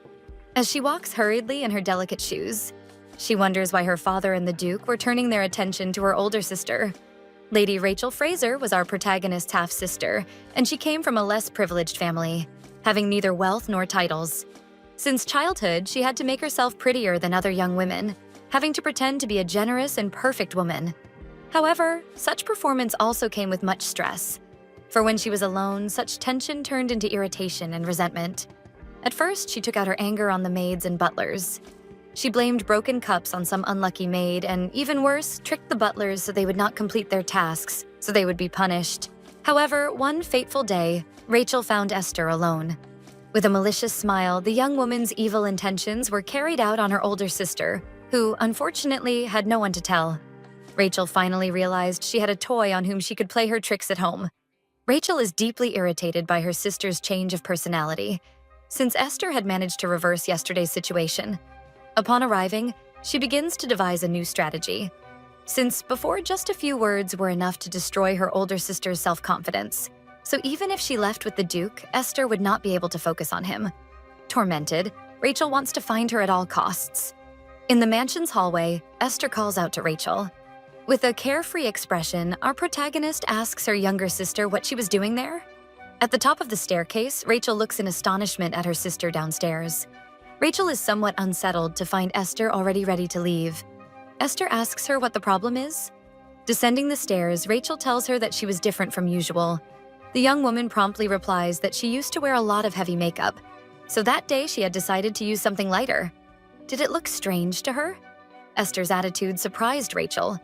However, already with an evil plan in mind, Rachel begins to tell her that look still seemed very inappropriate compared to her previous appearance, and asks her why the change of look on such an important day. Trying to deceive her sister, Rachel tells her that she should improve her makeup and that she would help her. Esther lets out a light laugh, realizing that her treacherous sister was throwing her bait to make her look like a fool in front of the Duke. Removing Rachel's hands from her arms, Esther tells her that there is no time to get ready again, and that it is more important not to keep the Duke waiting. Enraged, Rachel tells her that he will be disappointed to see her like that in an attempt to shake Esther. However, our protagonist is very shrewd and does not fall into that trap. Then, elegantly, she tells her younger sister that the Duke would never be disappointed with her for such a small detail. Trying to manipulate the situation, Rachel asks her how she would know something like that. But Esther, with her sharp intuition, returns the question. Rachel's fury increases upon hearing her sister asking her if she would not also know how to react, correct? Losing her composure, Rachel grabs Esther's arm firmly, ordering her to listen. Esther also begins to get annoyed, telling her that how she did her makeup was none of her sister's business. Rachel begins to shout, saying that she only wanted to help her, and that Esther should not mock her sister. However, our protagonist accuses her of trying to make her a fool, reminding her of the events of the previous day. With a serious expression, Esther asks her if she had already forgotten the commotion she caused at the party, being accused of having a romantic affair. Besides everything, what Rachel was trying to do was embarrass her in front of the party guests and ruin her sister's reputation. Rachel becomes extremely nervous, telling Esther that she was quite surprised, and mentally wonders how much Esther knew and how she had discovered her plans. And also that day, besides putting a drug in Esther's tea, Gellert was supposed to be by her side in bed, but he had disappeared. Picking up her hat, she apologizes and says she has to go, and that she was sure Rachel was only trying to be nice. Changing her posture drastically, Esther tells her sister how rare it was to see her caring about her while adjusting her elegant hat. She turns elegantly to leave and tells Lady Rachel that if there is another opportunity where she wants to help, just let her know. Such a delicate gesture leaves Rachel distraught. An elegant carriage moves through the city. Esther feels satisfied thinking how surprised her sister had been to see her leaving. In addition, she remembers how much she learned to take care of her skin and herself when she opened a cosmetics business, and all that effort had been worth it. She sees James waiting for her at the meeting place. Esther steps down from the carriage and greets him by calling him Your Highness, to which he responds with a smile. Radiant with joy, she walks toward him. He observes her curiously, thinking that she reminds him of some small animal, like a weasel. The Duke notices that she is very cheerful, and she tells him that the future she had seen in dreams came true. He compliments her, saying how attentive she is, and Esther comments to him that newspapers are a very useful source of information. As they walk, Esther comments to him that the Gasly family's art collection is truly famous, and even a failed robbery attempt would draw the newspaper's attention. Then, our protagonist asks him if it was true that the butler had captured the thief. James replies that of course it was a lie, for he had been the one responsible for catching the thief. The Duke tells her that they managed to capture the scoundrel and recover the works of art without anyone being hurt. The two stop in front of a fine candy shop. Esther is impressed with the store, as it appears to be a very elegant place. James tells her that the sweets he had given her were from that place. He invites her to see the inside of the shop, where various treats of many colors and types can be seen on display. Esther admires the shop's appearance, but notices that there are no other customers in the store, only the two of them. James reveals to her that he rented the entire confectionery just for them. Our protagonist is very surprised by James's gesture. However, while picking out a few things, he tells her that there was no surprise at all, for the two of them could not talk freely near other people. He hands the young woman a beautiful, rounded, pink checkered box. Still surprised, Esther asks James what that was. He replies that, according to the shop owner, that is the largest box they have, and that she could fill it with whatever she wished. Esther is perplexed by the man's attitude. Smiling mischievously, she confesses to him that when she was a child, she had a dream similar to that situation. Since she was little, she always dreamed of visiting a shop like that, while holding her parents' hands. Her greatest wish was to be able to buy all the sweets in that shop and share them with everyone. James points out the various kinds of sweets to her, from the sourest to the sweetest. While his butler, Albert, prefers the peach-flavored ones, he prefers the sour ones. Esther is immensely happy with James's thoughtful gesture and turns her attention to the shop's treats while he smiles in satisfaction.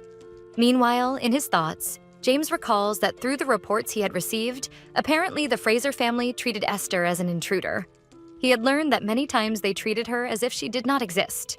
The situation was so grave that sometimes the family attended parties and other social events without her being included. Because of this, it is no wonder that he had not recognized the young woman at first when they met. James watches her as the young woman tries several sweets, thinking that he would like to give her something to cheer her up, and that apparently Albert's way of cheering him up was very effective. With a very affectionate look, James is happy to see her enjoying herself. Esther looks in admiration at her box full of sweets, while James helps himself to a cup of tea. The box, which was already quite large, looks very pretty when filled with sweets. Our protagonist looks at the box, somewhat worried that she may have gotten too carried away filling it. James also serves a cup of tea for the young woman. The two sit at the table to talk, and he tells her that now he 100% believes her words, that she had seen the golden dragon in dreams and that it had revealed the future to her. She asks if that certainty has to do with the thief from the previous night. He says yes, and begins to explain to her that the thief had stolen something very peculiar, which made Esther uneasy. The young woman recalls that the thief would steal some valuable works, but that she did not know anything bizarre about them. She wonders if something might have changed because she interfered with destiny, or if something bizarre was among the objects.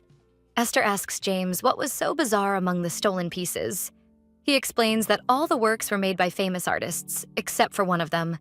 The Duke tells her that one of the pieces was a headless angel statue, made by an unknown artist, and inside the statue he had been able to sense a presence of magical energy. He adds, telling her that the bag used by the thief was a magical artifact, which had been carefully crafted. The thief himself had confessed that the mastermind was an anonymous figure who guaranteed that that bag would be able to neutralize the magical barriers of the Gasley mansion. James laments that the thief did not know who had hired him for the theft. Esther is shocked by the revelation, as the incident seems to be more than a mere coincidence. He asks her to think with more concentration, because the logic was that the golden dragon had revealed that future to her, for some reason. Although the memories of our dreams are fragments when such pieces are put together, this can trigger a greater wave than we imagine. Esther reminds herself that she traveled to the past to be able to see her son again. However, if what James is saying is true, her return may mean much more than she imagines. She mentally questions why the golden dragon sent her to that moment in the past. After all, she cannot simply confess to him that she was 6 years ahead in the future.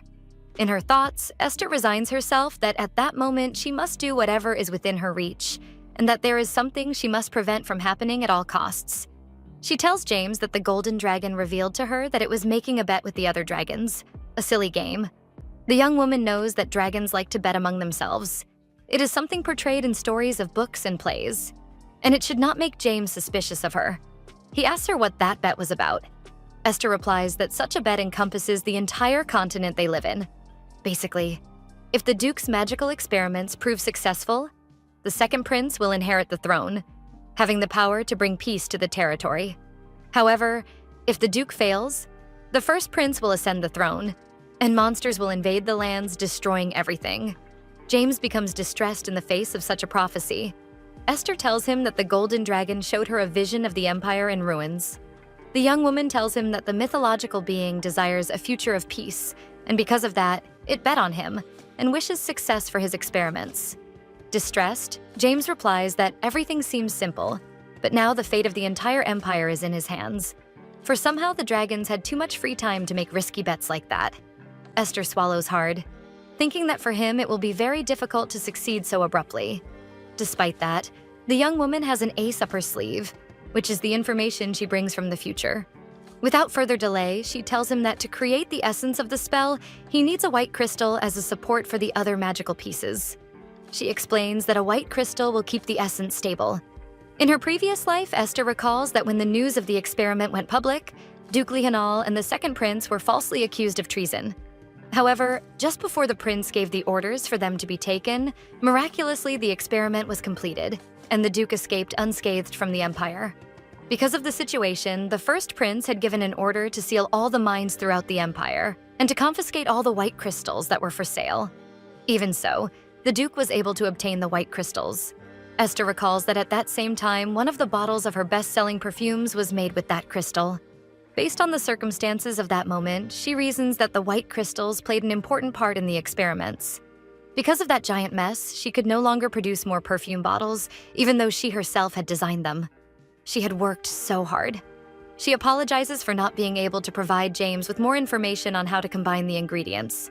However, he becomes excited, telling her that what she gave him was more than enough for him to start, with the help of researchers. She tells him that in the future, the Whitaker family will sell their crystal mine, and gives him the idea of buying it using a false name and also acquiring the twin mountains near the mine. He asked her why buy the mountains, since in the past, attempts had been made to extract coal, but in vain. Then Esther reveals to him that if he digs 20 meters deeper, he will find white crystals. The young woman tries to correct herself, saying that she had seen the crystals there.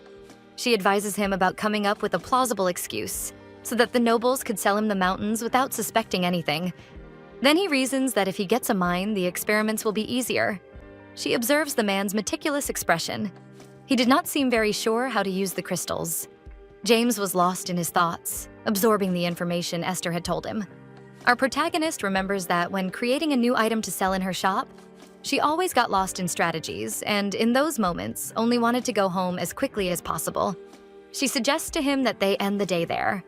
The Duke gently helps Esther up into the beautiful carriage, thanking her for the outing that day, apologizing that he has to end it so early. She also thanks him and tells him she has some matters to organize. Before boarding, the young woman turns to him, asking hesitantly if she could still ask him one last favor. He says that she does not need to be afraid of anything and that Esther can tell him what she wants. Surprising her, he reminds her how benevolent he is with those who are kind to him. She gives a loving smile and realizes that she is working with a wonderful man. As a carriage drives away, she narrates that heavy rain will fall in the south of the empire and grain prices will soar. He becomes curious and asks her if the Golden Dragon had told her that too. She confirms that yes, the rains will come in a few months and the southern landscape will become desolate, for the rivers will overflow and the wheat fields will be destroyed. Esther asks James to buy as much wheat and other grains as he can, as well as fruit seeds that can be used later. The young woman explains to him that in the future, farmers will even eat fruit seeds to survive, and this will result in a shortage for the following year's harvest. James tells her that it is surprising how far ahead she is with information. She smiles, saying that all that wisdom was thanks to the Golden Dragon. In her past, she remembers that the heavy rains caused less damage in the southeast, and the nobles of that region sold wheat at exorbitant prices. And because of that, unfortunately, many people in the empire perished, which later caused an epidemic in the empire. The farmers, in desperation, ended up eating the seeds of future harvests. And the family that cultivated fruits seized the opportunity to sell such seeds for an even higher price. With trembling hands, Esther remembers everything very well, especially the words that the Count of the Southeast would say at social events that Gellert made her attend. Driven by greed, Count Shin of the Southeast asked for more rains like those, so that his family could achieve the greatest wealth in the nation. Gellert, equally corrupted by greed, collaborated with him to get that dirty money. Esther becomes restless when accessing those memories, displaying an anguished expression while her whole body trembles with anxiety. The young woman's sincere request to the Duke is that he buy the provisions before the rains, and when the time comes, resell them to the farmers at a fair price. She fears that such business will not be very profitable for him. He ponders for a few moments, but replies that although it is not a great investment, it is an act to help people in the future, so he would not have to worry about profits. She is shocked by his words. In her thoughts, she realizes that it had been a long time since she had met such a generous person, someone capable of using common sense. He teases her, saying that it is a shame that she judged him as a soulless man who could not cry in the face of such a tragic story. Esther tries to justify herself. James tells her that there is no need for her to apologize and that he was not upset. He warns her that he will use his contacts to buy the items she requested in such a way that no suspicion will arise. Esther once again thanks the nobleman's kindness. The elegant carriage finally arrives at the Fraser family mansion. He apologizes to Esther, saying that he will not be able to speak with her for some time as he will focus on his research. When he enters his laboratory, he usually does not leave for a week. James asks her if she will be able to manage alone during that period, and she explains to him that she has been used to that life for some years. Esther thanks him for accepting her request, saying that she loved the trip to the candy shop and that the box of sweets had been the most thoughtful gift she had ever received. The man smiles, happy to be able to help Esther with her wishes. They say goodbye, and the young woman thanks him once again for the wonderful day. He watches her as she gets out of the carriage. As she happily returns home, he looks at her with a slightly confused gaze. James remembers that he had not told her that he would immediately resume the experiments, but she got out of the vehicle and did not even let him escort her. They depart back to the Duke's mansion. The carriage follows its course at sunset. The Duke remembers that he had never said goodbye so quickly to a girl before. In his memories, he recalls that all the women he had been involved with clung to him with immense desperation. Suddenly, he awakens from his thoughts. He tries to rationalize that the relationship between Esther and him was purely professional. After all, who would stay so close to the boss for so long? For the Duke, that is a perfectly reasonable interpretation. Suddenly, he feels his heart beating faster, wondering what that feeling could be. In a very elegant room, we hear a person say that he had always wanted to taste that drink. It is Ethan Elpin, a young mage with silver hair and golden eyes. He tells someone that you pretended you did not know what I was talking about. So why this sudden act of kindness? He serves a glass of wine. James lightly swirls the glass with the drink, asking the young man who would not want a good wine to discuss important matters. Ethan asks James what such an important matter was that they were going to discuss. James begins to tell him that there was a young lady, and Ethan interrupts his sip of wine. He watches James closely, pondering what intentions James might have. Then Ethan asks him if he would like him to make the young lady disappear without leaving a trace. James freezes upon hearing the suggestion of the young mage. Enraged by the possibility of doing such a thing, James asks Ethan what he was talking about. Ethan becomes confused by the man's reaction. Still stubborn with the idea of making someone disappear, Ethan asks him if he would then like to leave some traces, to which James replies that he should immediately spit out the wine he had drunk. James asks Ethan if he considers him an assassin. Ethan scratches his chin, trying to understand his friend's intentions. However, James remembers that he had been very harsh in the past. He recalls that he had already gotten rid of all the women from his past. But in his defense, the vast majority of them were spies or assassins. He demands the identity of a blonde woman with long hair who had tried to harm him moments earlier, and she tries to justify herself, saying that it was not what it seemed. But his thoughts turn to Esther, who had been sent by the Golden Dragon to show him the future. Just yesterday, they had agreed to work in secret. He then reveals to the mage that this woman had told him how to stabilize the spells, shocking Ethan greatly. He abruptly stands up, dropping his wine glass on the table, and begins to fire several questions at James, asking where that woman was. "Bring her immediately." James, startled by the sudden change in attitude, tells the mage to calm down. He explains to Ethan that the young woman is the daughter of a noble, and that she is not married yet. Because of that, they could not simply bring her there, as it would raise numerous rumors. The young mage, frustrated, complains that it would be better if she were the daughter of a merchant or farmer. He sits down resigned and asks what would happen if someone tried to take her away from them. Ethan suddenly has an idea. The mage confirms with James if she really is of noble birth. Radiant with his new plan, Ethan suggests that James marry her. James is stunned by the sincerity in the young mage's plans. He then explains that noble families would never allow their daughters to marry randomly, so James could propose to her first. With a big smile on his face, Ethan tells his friend that he should marry the young woman at the first opportunity. He declares that the plan is that as soon as they marry, he could invite her to his mansion, win her heart, and make her his wife. And thus, everyone involved would be happy. Still dizzy from Ethan's crazy ideas, James asks him to compose himself and listen. He reveals to the young man that Lady Esther is already in an arranged marriage set up by her family with political purposes. Then Ethan tries to rationalize that. If it is a marriage for political purposes, the bride does not necessarily have to be her, right? After all, does she have sisters? James tells him that she has a younger sister and brother, Lady Rachel and Matthias Fraser, twins from Esther's stepmother. Ethan asks if the stepmother was good to her, but James knows very well how things are in that family. The young mage does not give up, saying that the stepmother would prefer to marry off her own daughter instead of Esther, and the young woman suffered greatly at home, didn't she? Upon hearing the young man's words, a thought passes through James. As always, Ethan takes hold of the situation very quickly. However, what he had suggested was quite reasonable, because Esther was far too talented to be just a spy, and as long as she could see the future, he would need to protect her. He thinks about the benefits she would have by gaining the title of Duchess. After thinking for a while, James asks Ethan what they would do if she did not accept, and the young man replies with the question of whether he really thought any young woman would refuse to marry him. Shamelessly, Ethan tells him that James has an unbearable personality, but at least he managed to control himself. But James imagined that because of the young woman's attitude, she had not fallen in love with him. He recalls Esther's beautiful green eyes. He reveals to Ethan that he kissed her at the party yesterday, which leaves the young man very surprised. Ethan then asks what situation could have led him to do that. James tells him that she had blushed a little, but beyond that, she only seemed perplexed. But the mage was even more astonished at the idea that there was a woman who had not fallen in love with James. The mage tries to cheer him up, saying that there are other men in his research team. He imagined that at least one of them would be to Esther's liking. However, those words unsettled James a little. James remains silent as he listens to Ethan list the names of several researchers, elves, alchemists, lords whom Lady Esther could fall in love with. Innocently, he includes himself on the list, reminding James that he is a baron and very skilled with magic, as well as young and handsome. James displays a furious look as Ethan asks him if she would like it if he proposed to her, and upon hearing that absurd suggestion, he orders the mage to be silent. Ethan asks what was wrong with James.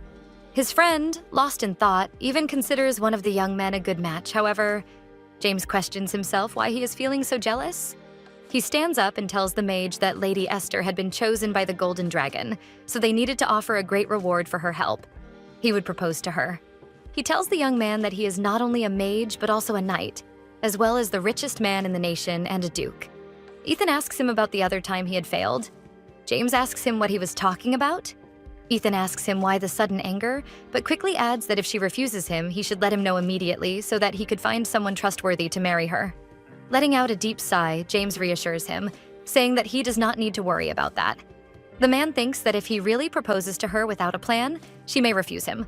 However, he thinks of offering the young woman a deal. James gives a beautiful smile as he makes plans. He knows she is a smart young lady and that she will accept his proposal. He thinks that if he offers a deal that will benefit her, someone as intelligent as her will surely accept. He is confident that in the past, a Lady Melbourne had offered him a marriage contract, which would be quite useful for him at that moment. In his memories, James goes back to a day when he is in his study with a young woman sitting in the armchair before him. The beautiful room is decorated with fine furniture and ornate rugs. The young woman, with red hair and brown eyes, offers him a marriage contract.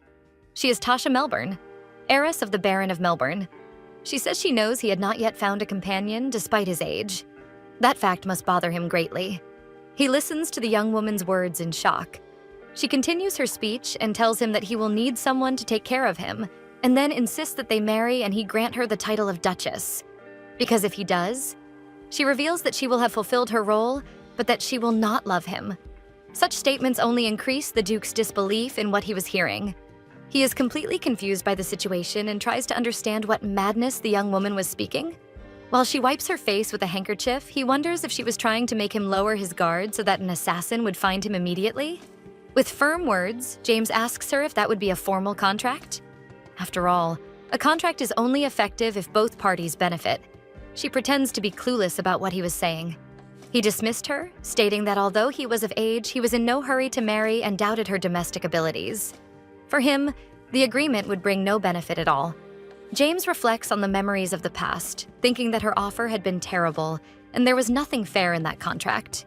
He finally thinks that he would very much like to marry someone he loves, and his thoughts turn to Esther. The Duke remembers that his parents had a loveless marriage, arranged for political purposes, and that there was no need for him to repeat that horror. He considers the idea of sending her a letter before confining himself in his laboratory. The man walks to the main desk of his office. Ethan draws his attention, telling him that it is terrible to propose to a lady by letter. Promptly, he says he would never propose to the young woman in that way, and that the letter would be to give her time to consider the contract. The young mage, insistent, asks him what he would do if she still refused him, to which James replies that he bets an 80-carat red ruby that she will not refuse him. Such a valuable stone in the deal startles Ethan out of his thoughts. He asks him if that ruby is the same rare stone used to cast the most diverse spells. Suddenly excited, Ethan calls for Alexander, his familiar. Alexander is a magical cat with wings, orange fur, and beautiful green eyes. The feline materializes on the table in front of the mage, who promptly asks him to deliver James's letter to Fraser's mansion as soon as he finishes writing it. The little magical cat meows in complaint at his master's commands. Ethan tries to argue with him that it is not very far from there, and that the request is worth at least 2 large salmon fillets. Alexander is a cat with a will of his own and begins to meow back at the sorcerer, complaining about the requested task, and Ethan tries to justify and negotiate with him. James, in a reassuring tone, says that Alexander need not worry. He himself will ask his chef to make large salmon fillets for him, along with a strawberry sherbet for dessert. The little cat perks up at James's promise, meowing with joy. Meanwhile, Ethan tells James not to bribe his familiar. At Fraser Mansion, sunlight floods Esther's room, where she sleeps peacefully. Our protagonist wakes up. She looks beautiful with her radiant hair and realizes she had not slept that well in a long time. Suddenly, she hears a knock at the door and invites the maid to come in. A young woman tells her she will prepare water for her to bathe. Esther takes the opportunity to ask her for a cup of tea, and the young woman leaves the room. However, our protagonist is a very intelligent young woman and picks up on a strange air in the maid, who seem to be acting differently. Then, Esther finally understands. She gets out of bed, realizing that her outings with the Duke of Leonal must have generated some gossip among the servants of the mansion after her father had spoken to everyone. Furious, the Count calls for his wife, Esther's stepmother. He points to his daughter and asks Patricia if she is seeing his daughter's clothes. The Countess is astonished to hear her husband shouting while he says that his daughter's clothes are old and worn out. What would the Duke think of that? Esther feels very satisfied remembering that scene. She feels grateful that her father is a man very easy to please. Taking a brush to comb her long hair, she wonders where she should start investigating to understand the dragon lotus. She recalls having read several books, but she had not been able to find information about the flower in any of them. Esther then assumes that she must use different means and techniques to investigate more deeply about it. Her stepmother still had full control over the servants, which meant it would be difficult to find someone willing to cooperate with her or whom she could trust. If she were to share information with the wrong people, they could share it with the Countess, which would put Esther's life in danger. The young woman feels a chill thinking of the terrible consequences of trusting the wrong people. At that point, she imagines that Count Shins must also be making his maneuvers. Not only had he lost his son, but the arranged marriage had been canceled. She recalls having suffered so much to earn that second chance in life, and she is fully aware that she cannot be careless and waste it. She then decides to ask the Duke the next time they meet. He is an incredible mage and has other sorcerers and alchemists working for him. Possibly he would know something about the dragon lotus. The maid returns to Esther's chambers, now with water for the young lady to wash. From an elegant teapot, the young woman serves her a cup of tea. Esther then calls the maid's attention. She promptly asks what she could do for her. Esther then asks her to clean the things in the room and not to allow anyone to enter unless she calls. Esther looks suspiciously around. She supposes that the reason the maid was being so attentive was because of the rumors that she could be the next duchess. It was customary for the bride to take some maids with her when she married, but Esther was determined not to take any of her stepmother's pawns with her. The young woman often saw her things constantly disappearing, whether elixirs, quills, or even books. She knew she could not confide in them. The maids she suspected the most were Sasha and Annie. When she was forced to marry Gellert, Sasha moved with her, but that alone did not point to who was guilty. In her past life, she tried to ask one of the maids for help, but because the woman was loyal to the stepmother, she did nothing to help Esther. She knows how much she suffered before, and she is ready to use this chance to expose everyone who wronged her. Esther takes her beautiful teacup adorned with golden ribbons. She remembers when she used to drink a lot of tea to stay awake, but nowadays she could stay alert without needing the drink. As our protagonist enjoys her tea, the cat Alexander arrives flying to deliver James's letter to her. The magical feline tries to get her attention by arriving near her window, and Esther looks at the magical little creature in surprise. The orange feline shows her a letter tied around his neck, meowing happily.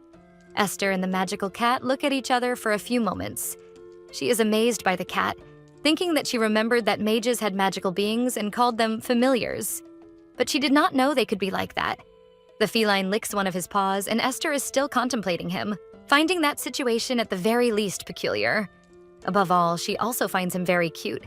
The little cat signals his neck for the young lady to take the correspondence.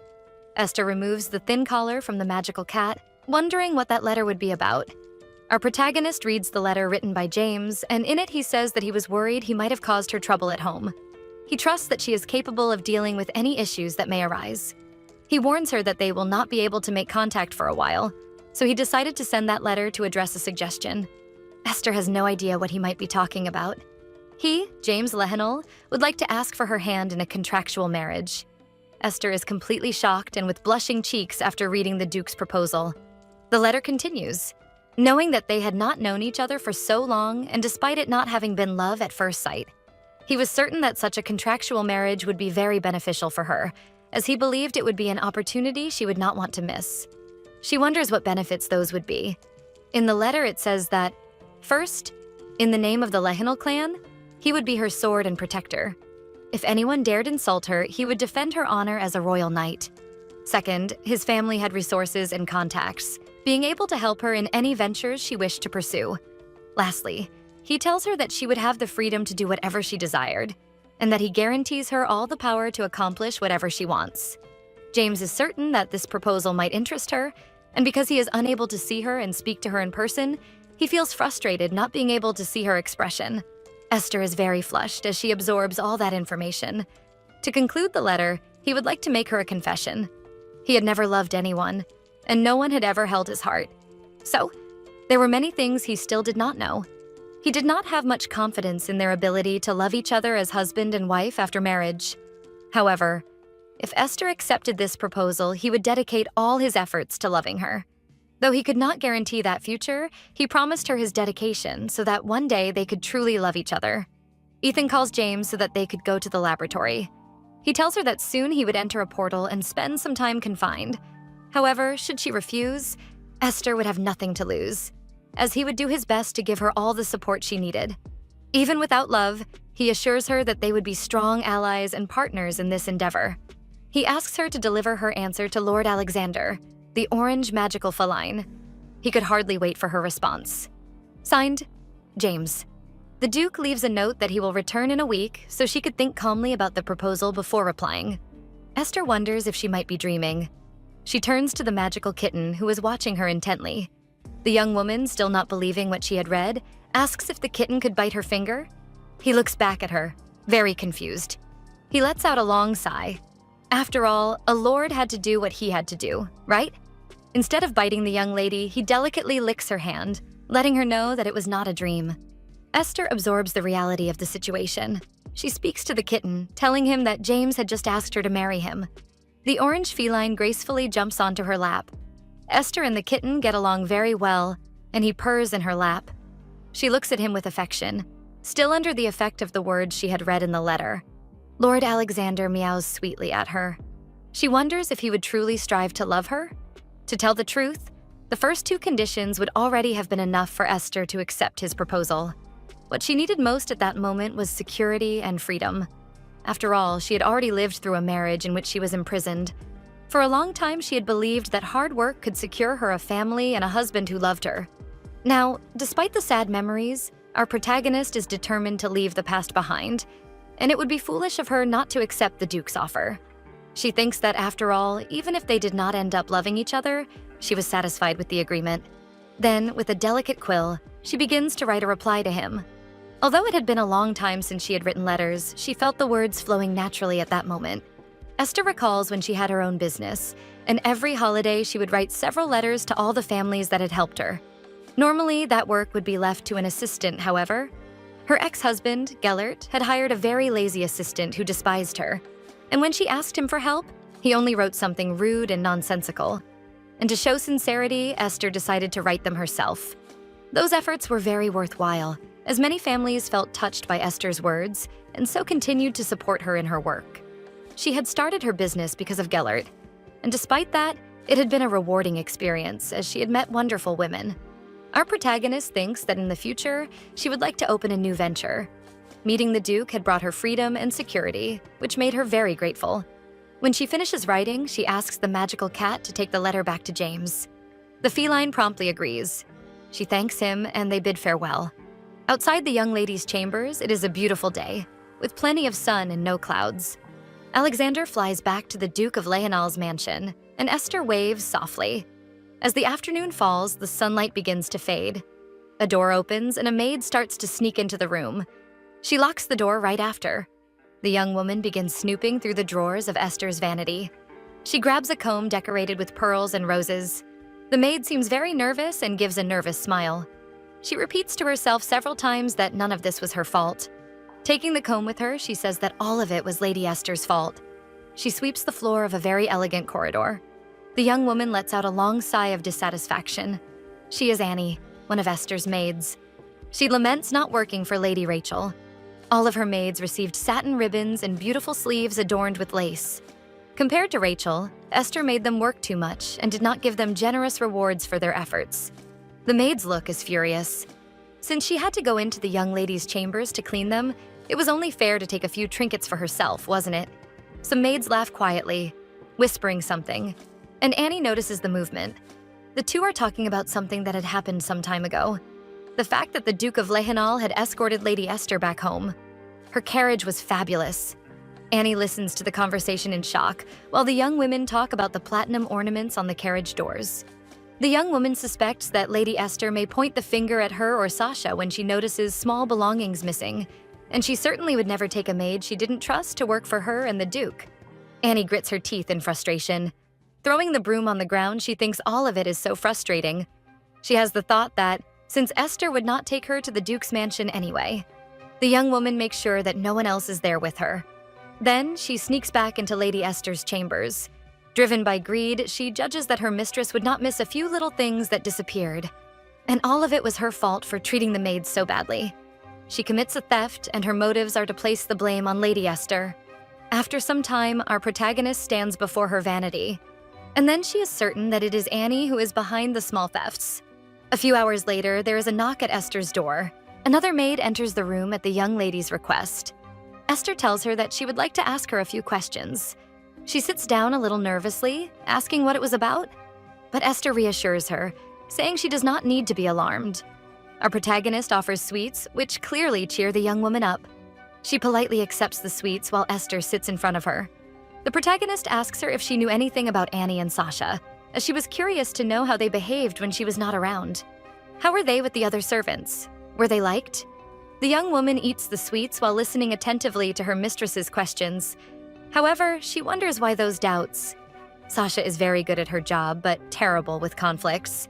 She did not get along well with the older maids, so they always put her to clean the worst places.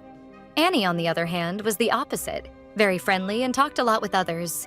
She gave little gifts to the other servants, and because of that, ended up having many friends and being quite popular. However, she also fought a lot with the other servants, as the young woman recalls, and there were rumors that Annie had light fingers. The young maid reveals to Esther that Annie had gotten into trouble with the other maids because of her light fingers. But what did that mean? Esther calmly explains that it meant Annie had the habit of taking things that did not belong to her. Then she asks, who was responsible for cleaning her room today? Our protagonist thanks the young woman for sharing all that with her and gives her a small gift in return, asking her not to tell anyone what they talked about that day. The young woman is very happy to see that it was more sweets and thanks her mistress. Esther noticed that the comb she had left as bait had disappeared, and since Annie had cleaned her room, the culprit was her. Our protagonist, using her cunning, understands that the girl would not be able to abandon her thieving habits. For now, Esther knew she needed to stay quiet, but she should think of some way to punish Annie. A beautiful library is bathed in sunlight. The shelves are crammed with books. While reading a book, Esther thinks that she should create as many good products as possible now, so that when she restarted her business, things could flow better. She hears a noise that catches her attention, distracting her from the book. Her father, Count Fraser, enters the library. He asks her directly what she is doing there among the books. She says she would like to read a little. Clearing his throat, her father takes the chance to ask her if the Duke of Lehenal had contacted her again. To conceal the truth, Esther tells him that she and the Duke had not spoken since their last outing together, since there was no logic in telling him that she had received a letter from a magical cat. For her plans to succeed, she needs to stay discreet and not share information. She needs to play the role of the annoyed daughter. The Count does not give up and tells her that she needs to contact him. Esther tries to escape the situation, claiming that the young man must be busy with his work and that she would not like to be invasive with him. She reassures him by saying that it is only a matter of time. Her father, enraged, says that she needs to wake up. Yelling, the man says that she herself should go to his mansion. He wonders why she is always so stubborn. Esther stays silent while he throws a fit. He orders her to write a letter to the Duke immediately. And then he storms out of the library completely furious, frightening the maids who were nearby. The two young women start gossiping about the Duke apparently cutting contact with Esther, and the other replies that Lady Esther had been foolish to let her only chance slip away. One of the maids, Lady Rachel's informant, had overheard the conversation and knows she needs to tell her everything immediately. Rachel is shocked by that information, questioning its truth. The young woman gives a satisfied smile. for according to her, it was logical that the Duke was only taking advantage of Esther. She asks the maid if her sister is still in the library. Rachel enters the library triumphantly and calls for her half-sister.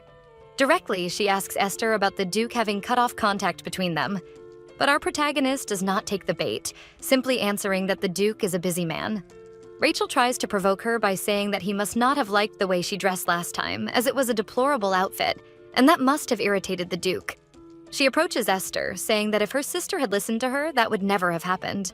The young woman tries to manipulate her sister, telling her that she should listen when she has something to say, because she only wants her well-being. "That is," she said, "if there is a next time." Esther listens to all of it very bored, thinking that she was ready for anything her sister would say. But her victorious posture was truly tiresome. Rachel looks at her with a malicious gaze and at the same time with a certain disdain.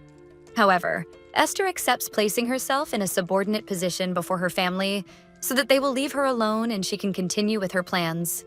Far away, someone pours magical liquids into a cauldron. A shimmering, pearly liquid drips from a spoon. Surprisingly, the cauldron begins to bubble, and the one responsible for that mixture is astonished to see that reaction. That mixture gives rise to a beautiful bluish crystal, charged with energy. Back at Fraser Mansion, several maids share meals while chatting in a large kitchen. One of them begins to talk about Lady Esther, saying that her father had made a big scene with her in the library, while another young woman laughs at what happened. Another maid says that she would never let a man like the Duke slip away, and another girl calls Lady Esther desperate. Anne joins the conversation, claiming that Esther would never be a duchess. He had only escorted her once, so it was nothing special. The young woman feels satisfied with herself, thinking she had done the right thing in stealing that comb a few days ago. However, one of the maids who had spoken with Esther sees how terrible Annie's attitudes are, insulting her own mistress. She stands up to leave, as she could no longer bear the heavy atmosphere of the conversation. Closing the door behind her, she walks away from those cruel young women. Alone, the girl reasons that if she tried to defend Lady Esther, the others would turn against her, making her life a living hell. And she could even lose her job. Because of her sick mother, she knew she could not leave her work. The girl was very frustrated with the delicate situation she was in. The magical kitten returns to our protagonist's room, flapping its tiny wings. He begins to meow while tapping on the window glass, catching Esther's attention. She rejoices at the sight of the magical creature and welcomes him. Esther is eager to read. James begins the letter by telling her that he has great news. His experiments had succeeded thanks to the information she had given him. Meanwhile, Lord Alexander carefully watches some little snacks on the table. The young woman feels very relieved to know that the experiences she had lived in another life proved useful. She knew the crystals were essential, but she had no way of being sure. She smiles, relieved that her guess had come true, while Alexander eats all the cookies. He had said he would contact her in a week, but he was a day late, and he apologizes for that unforeseen delay. Esther had not minded at all. After all, she was so happy. James says that if she allows, he would like to visit Fraser Mansion to ask her forgiveness personally. Esther notices that there is something more written at the end of the letter. He asks her why she does not call him by his name. Since now they are engaged, Esther is caught by surprise by his playful tone. She smiles sweetly, blushing as she thinks about how much she would like to call him by name. She also rejoices at the thought of him wanting to visit her, for she had never expected the Duke of Leonal to say such things. She composes herself, clearing her throat, trying to maintain control. Recalling his words in the letter, she thinks it is indeed time for James to come visit her. She gently asks Lord Alexander if he liked the little fish snacks she had left there for him. The kitten looks very satisfied. The magical feline meows with joy. Although our protagonist does not understand the language of cats, she assumes he must have liked them a lot. She steps away for a moment, telling the kitten that she would write a response to the Duke and be right back. Sometime later, back at Leonal's quarters, James is called by Ethan. The young mage tells him that Lady Esther had sent a reply. James takes the correspondence from the mage's hands. Finding the gesture very rude, Ethan watches as James opens the letter and begins to read it. Esther says she was immensely happy to know that the experiments had worked thanks to the crystals and congratulates him. He smiles as he reads her words. She takes the opportunity to ask him to come to her house tomorrow around 3 in the afternoon, but not to tell anyone about his arrival. He finds it all very curious and continues reading. She says that her furious father will confine her in her room, preventing her from leaving. When he arrives, surely the Count will look for her, but by then she will have already disappeared. The Count will be in an awkward position while calling the servants to find her, and she would like the Duke to take part in this little play with her, acting as a furious noble who had lost his beloved fiancé. He becomes very curious about what Esther might be planning. She ends the letter by telling him she eagerly awaits his arrival. From Lady Esther, James is shocked by the strategy. Who was he to refuse a request from his fiancée? He asks Ethan to open his jewelry box, which surprises the mage. He is dismayed, claiming that James had already taken his emerald. What could he possibly want now? We go back in time to a week ago, when Lord Alexander was carrying the first letter to Esther. James tells his friend that he does not believe the young lady would refuse the proposal and that he should give up his rare ruby. Ethan, celebrating victory before its time, says that James had no way of knowing that, and if she accepted, he could keep his emerald. Now, in the present, the young man laments having lost his precious emerald, and James reminds him that he himself had made that bet, and that he should go open the jewelry box so he could choose something to present Lady Esther with. The young mage rushes off, almost bumping into Albert on the way. James welcomes Albert, saying that the timing could not be better. He asks the butler to bring him the dress he had ordered by tomorrow morning.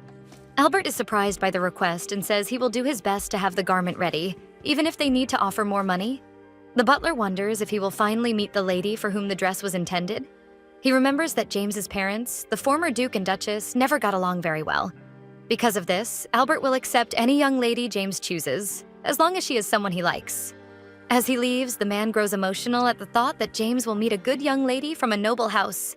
Our protagonist is restless in her chambers. She thinks that on that day, the Duke will finally see how her family treats her. She believes he probably will not care much about it, but she would not want him to see her in such a pathetic state. Perhaps she feels this way because it had been a long time since anyone had been kind to her. She thinks she is starting to feel attracted to him.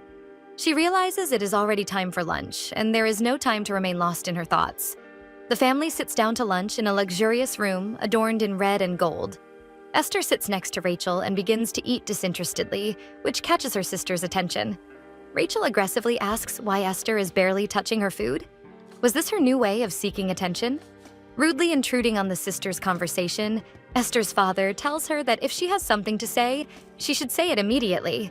She tries to get out of the situation, saying she was only worried and could not concentrate on the meal, and soon her stepmother also intervenes.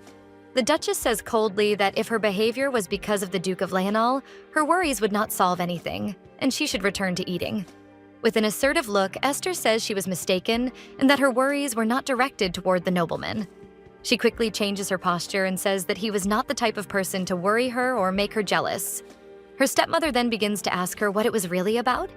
Annoyed by the girl's sudden happiness, she wonders how Esther could know such a thing since they had cut off contact a few days ago. Esther reveals that someone had stolen a comb from her some time ago, and that small objects always disappeared from her room, though she had not paid much attention since they were of little value. Rachel hears her sister tell that a comb with precious pearls had been taken, and since something of such value was stolen, she could not stop thinking about it. Rachel asks how her sister could have something with pearls. Arrogantly, she asks if her sister's worries were really not about the Duke, and if this was not an attempt to cause trouble for an innocent person. The table is set with several fine foods and delicate sweets. Rachel questions her sister if what she was saying was true. Esther says yes, and that the comb had been left on the mirror of her vanity, but disappeared a week ago. Her sister wants to know why she is only mentioning it now. Still trying to manipulate Esther, the young woman continues to bring up the Duke, and because of that, she would be trying to harm some maid. Her father asks if that was true. The man, not at all reasonable, sees the situation as if his daughter were trying to cause a scene on purpose and decides to take the opportunity to give her a lesson. He orders her to tell the truth. Esther begins to tear up. The young woman cries out to everyone that the comb was something her mother had left for her. Her father is shocked, and she goes on to say that the object was a keepsake from her late mother. She reveals that her mother had not left her many things to remember, so Esther was very careful with that comb and did not want to lose it. The girl tells her father that she had already asked the maids, but no one had been able to find it. She begs her father to help her find the thief. Her father becomes enraged when he hears his daughter mention his former wife in front of the Duchess. Determined, Esther pleads with him for help. The man shouts for silence. He yells that it was only a comb and that she should not make such a scene over something so useless. That could have been resolved in other ways.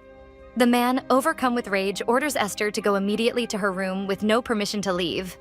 Esther bites her lip, knowing that all of this was bound to happen. She knew that her father was a dishonest man who craved attention and said whatever was necessary so that the people around him would think he was a dignified man.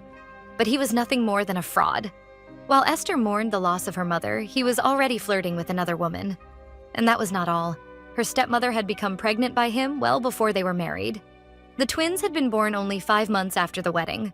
Returning her father's fury, Esther stands and asks him if he would like her to remain locked up for a week. Correct? Rachel is confused, hearing her sister then ask that they bring her meals twice a day. Firm in her words, Esther asks her father what kind of rumors people would spread if his daughter were to die of starvation. Her father and her sister hurl insults at her while Esther walks away from them, leaving the dining room. The young woman re-enters her chambers. She quickly opens the doors of her wardrobe. Beneath the dresses, she presses a kind of hidden lock, and she watches as a secret compartment opens behind the elegant clothes. She smiles happily, thinking that it had been so long since she had seen that place. Our protagonist looks over drawings from her childhood and a very cute stuffed puppy. She holds the toy affectionately, telling him that she was back. Esther recalls that when she married Gellert in her past life, that wardrobe had been burned. She remembers that her stepmother had created a huge uproar when she asked to take her closet to her new home with her husband. The Esther of the past had tried to negotiate with her stepmother, telling her that the wardrobe had been a gift her mother had given her when she was born. Completely unhinged, her stepmother slapped her across the face, shouting that the young woman would never take anything from that wardrobe with her. Esther stood there sobbing as she touched her face after being struck by her stepmother. Then she heard her stepmother order the wardrobe to be burned. However, back in the present, fortunately, the wardrobe was still intact and her stuffed puppy, Toto, was still there to keep her company. She begins telling him that on her wedding day, when she lifted the veil, her groom almost fainted in fright. Gellert had looked very frightened because of his bride's face. Esther had needed to apply very heavy white makeup to hide the bruise her stepmother had given her. She laughs, thinking that because of that, the entire ceremony had been ruined. She stops for a moment and realizes that the Duke must be arriving at any moment. Our protagonist keeps in mind that if what she had read was correct, some knights who became masters of their craft were able to sharpen their senses and hear even the faintest noises at a distance. The determined Esther is absolutely certain that James will find her. Far from the young lady's chambers, a butler informs the Count that the Duke of Lehenal had arrived. Esther's father is unsettled upon hearing those words and asks if it was really true. The butler confirms that the one who had arrived was indeed the Duke because he had recognized the dragon emblem. The Count is very annoyed that he had not announced his arrival, but he orders that Esther be brought to the room. Shortly afterward, the butler returns and, apologizing to his master, informs him that they could not find Lady Esther anywhere. The Count is shocked by what he says. The butler explains that when they went to fetch her in her room, the door was unlocked and the young woman was nowhere to be found, even after searching every corner. Her father grows even angrier, imagining that his daughter had disobeyed him despite his clear orders to remain in her room. He orders that the Duke be brought to the reception hall first.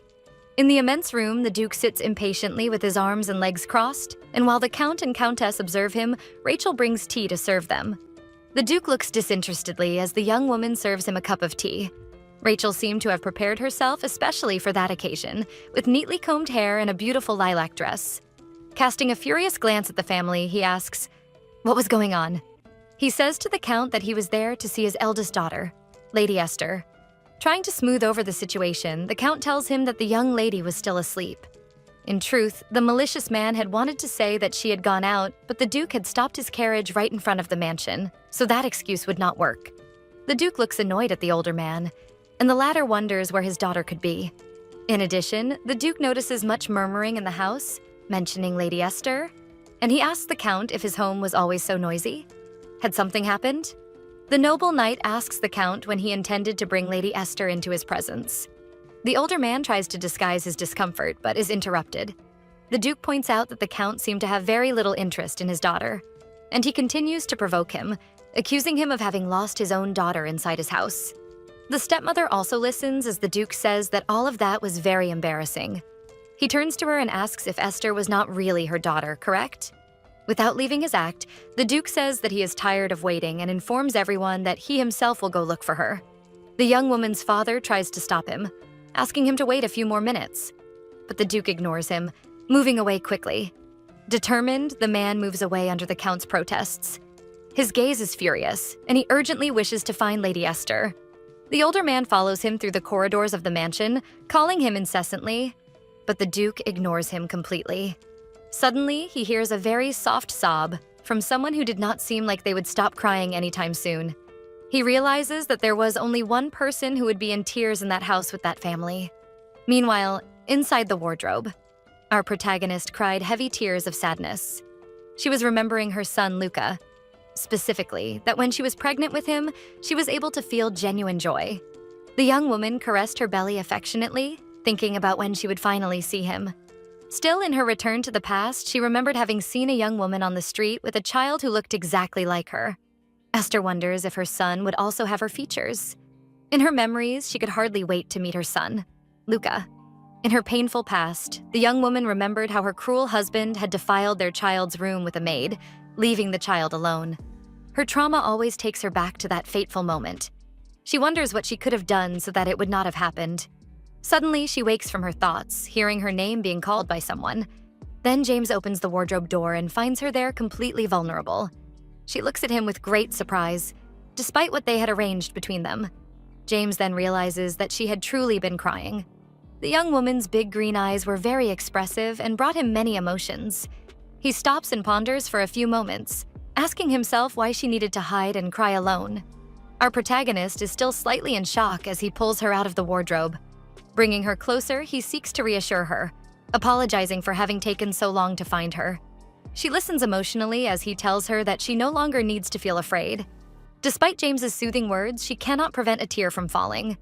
Suddenly, James snaps his fingers, using his talents as a mage. With a flick of magic, the doors of Esther's room close. She sits in a chair and watches in shock at James's mastery in performing such a feat. She lets out a big, "wow," right afterward. James shows a beautiful smile, telling her that just a short while ago she was crying so much, and now it would be hard for him to hold back while she made such a cute little face. She starts to blush deeply after hearing that. He gives a sincere laugh while our protagonist tries to compose herself, telling him not to tease her. At last, he lets out a sigh and smiles at her. He finally decides to ask her why she had been crying for some time. She stays silent for a moment, thinking about how gentle his voice was, and how much she wanted to be able to reveal everything when he spoke to her that way, but she knows she cannot. Esther, at that moment, decides to lie, telling him that she had a nightmare while she was in the wardrobe. James realizes that she was hiding something from him, for apparently the young woman could not tell him. So he decides not to pressure her and will be patient, waiting for the right moment when she feels comfortable to tell him. Changing the subject, he asks her why she had been confined to her room. Esther reveals to him that she knew of a maid stealing her things while she was away, and to test her hypothesis, the young woman had left a valuable comb as bait, a keepsake from her mother, and just as she expected, it had been stolen. James listens attentively with a very serious expression. Esther tells him that she had told her father, asking him to dismiss the maid, but he had become furious with her for mentioning her mother's name. Because of that, he had put her in that punishment. The young woman wonders if Annie would still have the comb, because if the maid had sold it, she would never see it again. Esther feels that she should just give up. He asks her if she had been losing things for years, and she replies that yes, it had started with thefts of small worthless objects, and it had been 2 years since it began. James says, slightly irritated, that it was unacceptable for a count, leader of a family, not to be able to manage his own house and servants. Esther also judges the situation ridiculous and that he was not wrong, for she herself was tired of her father's nonsense. He says that insolent man should not upset his fiancée. James sweetly strokes Esther's head. He delicately takes her hand and tells her that she seemed very surprised seeing his magic. The young woman simply replies that she had never seen anyone cast a spell without using incantations before. Happy to see her mood improving, he tells her that there were more surprises on the way, and that the magic he was about to show her was even more fascinating. Outside the room, the Count greets the Duke, and at his side are his wife, the Countess, and some servants. Esther's stepmother makes a great scowl with a malicious look. However, the Duke is not intimidated and looks at the woman from head to toe. His gaze turns icy, and then he thanks Count Fraser, which surprises everyone. And then he continues, saying that he had shown him what kind of life Esther was having in that house. The Count is stunned and tries to find some justification. James, assuming the serious posture of a duke, says that there was no more room for doubt, for an artifact of the former Countess had been stolen by a servant. But instead of taking action, the Count chose to punish his daughter. The nobleman continues his speech, saying that he understands the closeness he must have with his wife. However, by sparing a criminal from proper punishment, it gave the impression that he was having an affair with that servant. The Count asks him what he was talking about, but James remains calm, giving a disdainful smile and telling him there was no need to panic. James continues and says that unless such allegations were true, and the Count is once again overtaken by his anger, mentally calling the Duke an insolent bastard. Esther is amazed to see the way he had managed to manipulate the situation, making a horrible man like her father change the entire staff. That is, if he wanted to avoid a scandal. And that would certainly involve removing her stepmother's pawns. Besides all that, James says that all the maids together were not able to find a single girl in her own room. They were truly useless. James makes a great provocation, asking if then the head maid would be the Count's mistress. Such a statement leaves everyone in shock. The head maid is devastated and tries to justify herself, saying that Lady Esther was not in her room. She had checked. She bows to him, declaring that they had searched everywhere there. But he curtly cuts her off, asking her not to annoy him with flimsy excuses. Esther watches him sowing discord, asking where, after all, the young lady would be, if not in her chambers. He had seen her at the moment he entered the room. The man says that the young woman certainly had no magical powers and no other miraculous power, so possibly they were accusing him of hiding her? The head maid apologizes, saying she should have kept quiet, saying it was not her intention to upset him or accuse him of anything. Suddenly, the lady's lips close completely, and for some unknown reason, she can no longer speak. James, moving his fingers delicately, used magic to continue controlling the situation. He was tired of hearing all that chatter. He tells everyone that he would even ask them to search the house to find the comb, but since he could not trust those servants, he would look for it himself. Turning to her, he asks her not to worry, for he would find her mother's artifact. Esther smiles at him, thinking that she was ready to face everything after staging that act, but she had not foreseen losing the comb. In her heart, she thanks him. Suddenly, as if by a stroke of magic, Annie is kneeling on the floor in front of Esther, James, and all the other servants of the mansion. She wonders how all of that could be happening. Esther greets her and tells her she is very disappointed about what happened. Annie, in an impulse, starts to say something.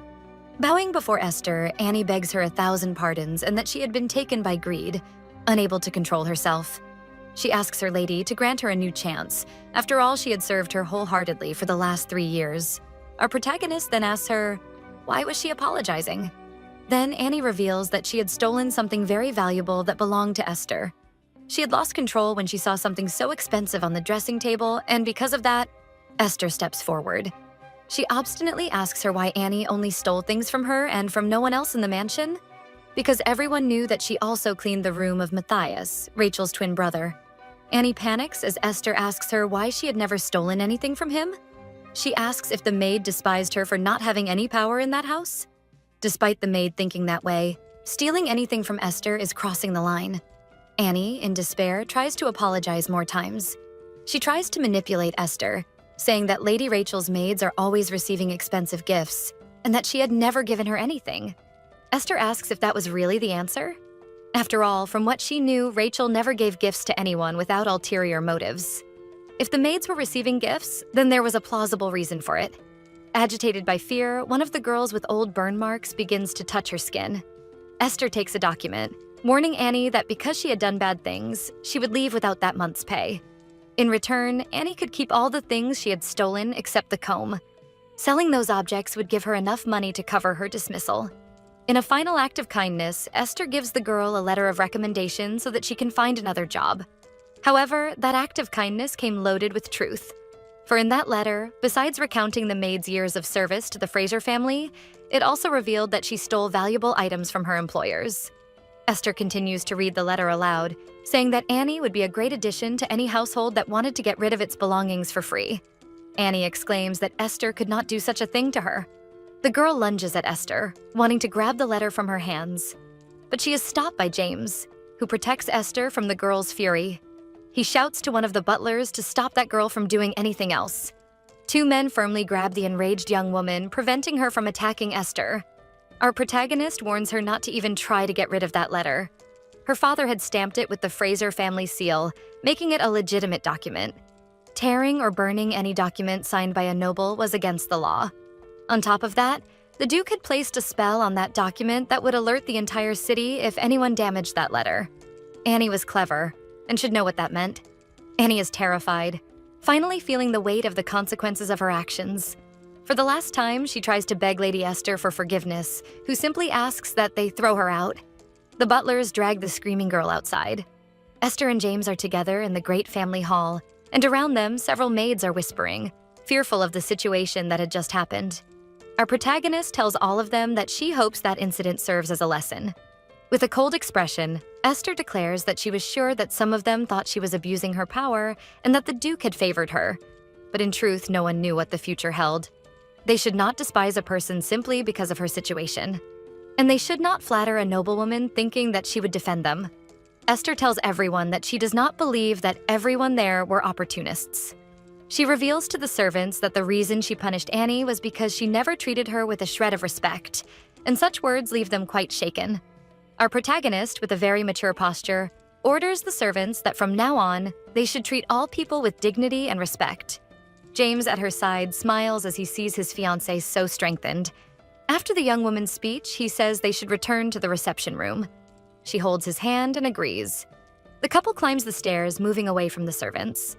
After they are alone, one of the butlers lets out a long sigh of relief, and a cook asks him what that had been. The chef says it was as if Lady Esther had completely changed. The butler agrees with him, still tense from the events. He says that she was behaving like the wife of a great nobleman or something like that. We see several elegant gift boxes piled up in a corner. Esther looks at them in admiration, as if the young woman had never been gifted in such a way. James tells her that although he had not been able to bring more, he was happy to bring some gifts for her. He thought that on such a difficult day, some surprises could cheer her up. Esther's father and stepmother watch the happy couple with contempt, while James says that he wished he had prepared something more grand to make up for the things she had lost in the last 2 years. The Count clears his throat and begins to say that His Grace really did seem to care about his dear Esther. With a cold look, James says that at least he cared for her more than her own father ever showed. The Count is astonished at the Duke's boldness. He wonders why such treatment so suddenly. James says that he owns a hotel that had not yet been opened to the public and reveals to the young woman's father that he would like her to be his first guest and enjoy a night there. With a loving smile, he asks her if she would like that. The young woman says that she would very much, and her father tries to get her attention. James returns the cold look to try to silence the Count. Suddenly, the older man begins to lose his breath, not understanding what was happening. James begins to speak, saying that his daughter had had a terrible day and that he was only trying to help her forget the bad moments. Now, changing his tone to a command and with a serious look, he orders the Count to let his daughter have some fun. Understood? The Count begins to breathe again, and the atmosphere in the room is extremely heavy. And finally, he says that Esther may go. Esther and her fiancé leave the Fraser mansion and walk toward the Duke's carriage. The nobleman asks one of his servants, named Theo, to send a message to Albert, telling him to transfer the property title of the pearl shop to someone else. The young man asks him to whom he would like the title transferred, and James simply replies, "To Lady Esther Fraser." She is surprised by the greatness of that gesture. James tells her that he owns a shop that sells all kinds of pearls and delicate accessories, and since he would be transferring the establishment to her, she could stop by there when she had time. She is shocked, saying that she could not accept something so valuable. He reveals to the young woman that that shop had been a wedding gift to his mother. She had personally convinced a craftsman to work there, but unfortunately, they did not have a very good relationship. James tells her that the man is very talented, but very difficult to persuade to take orders, which leaves our protagonist even more surprised. Changing her expression, she tells him that he then seems like a very difficult craftsman to deal with. Since even James, with all his persuasion, had not been able to convince him, she wonders what such a man would be like. She remembers that she had been looking for a talented craftsman with pearls so that she could finally reopen her shop. She feels that if James is truly wanting to keep him at the shop, despite the difficult relationship between them, then he must indeed be a very talented artist.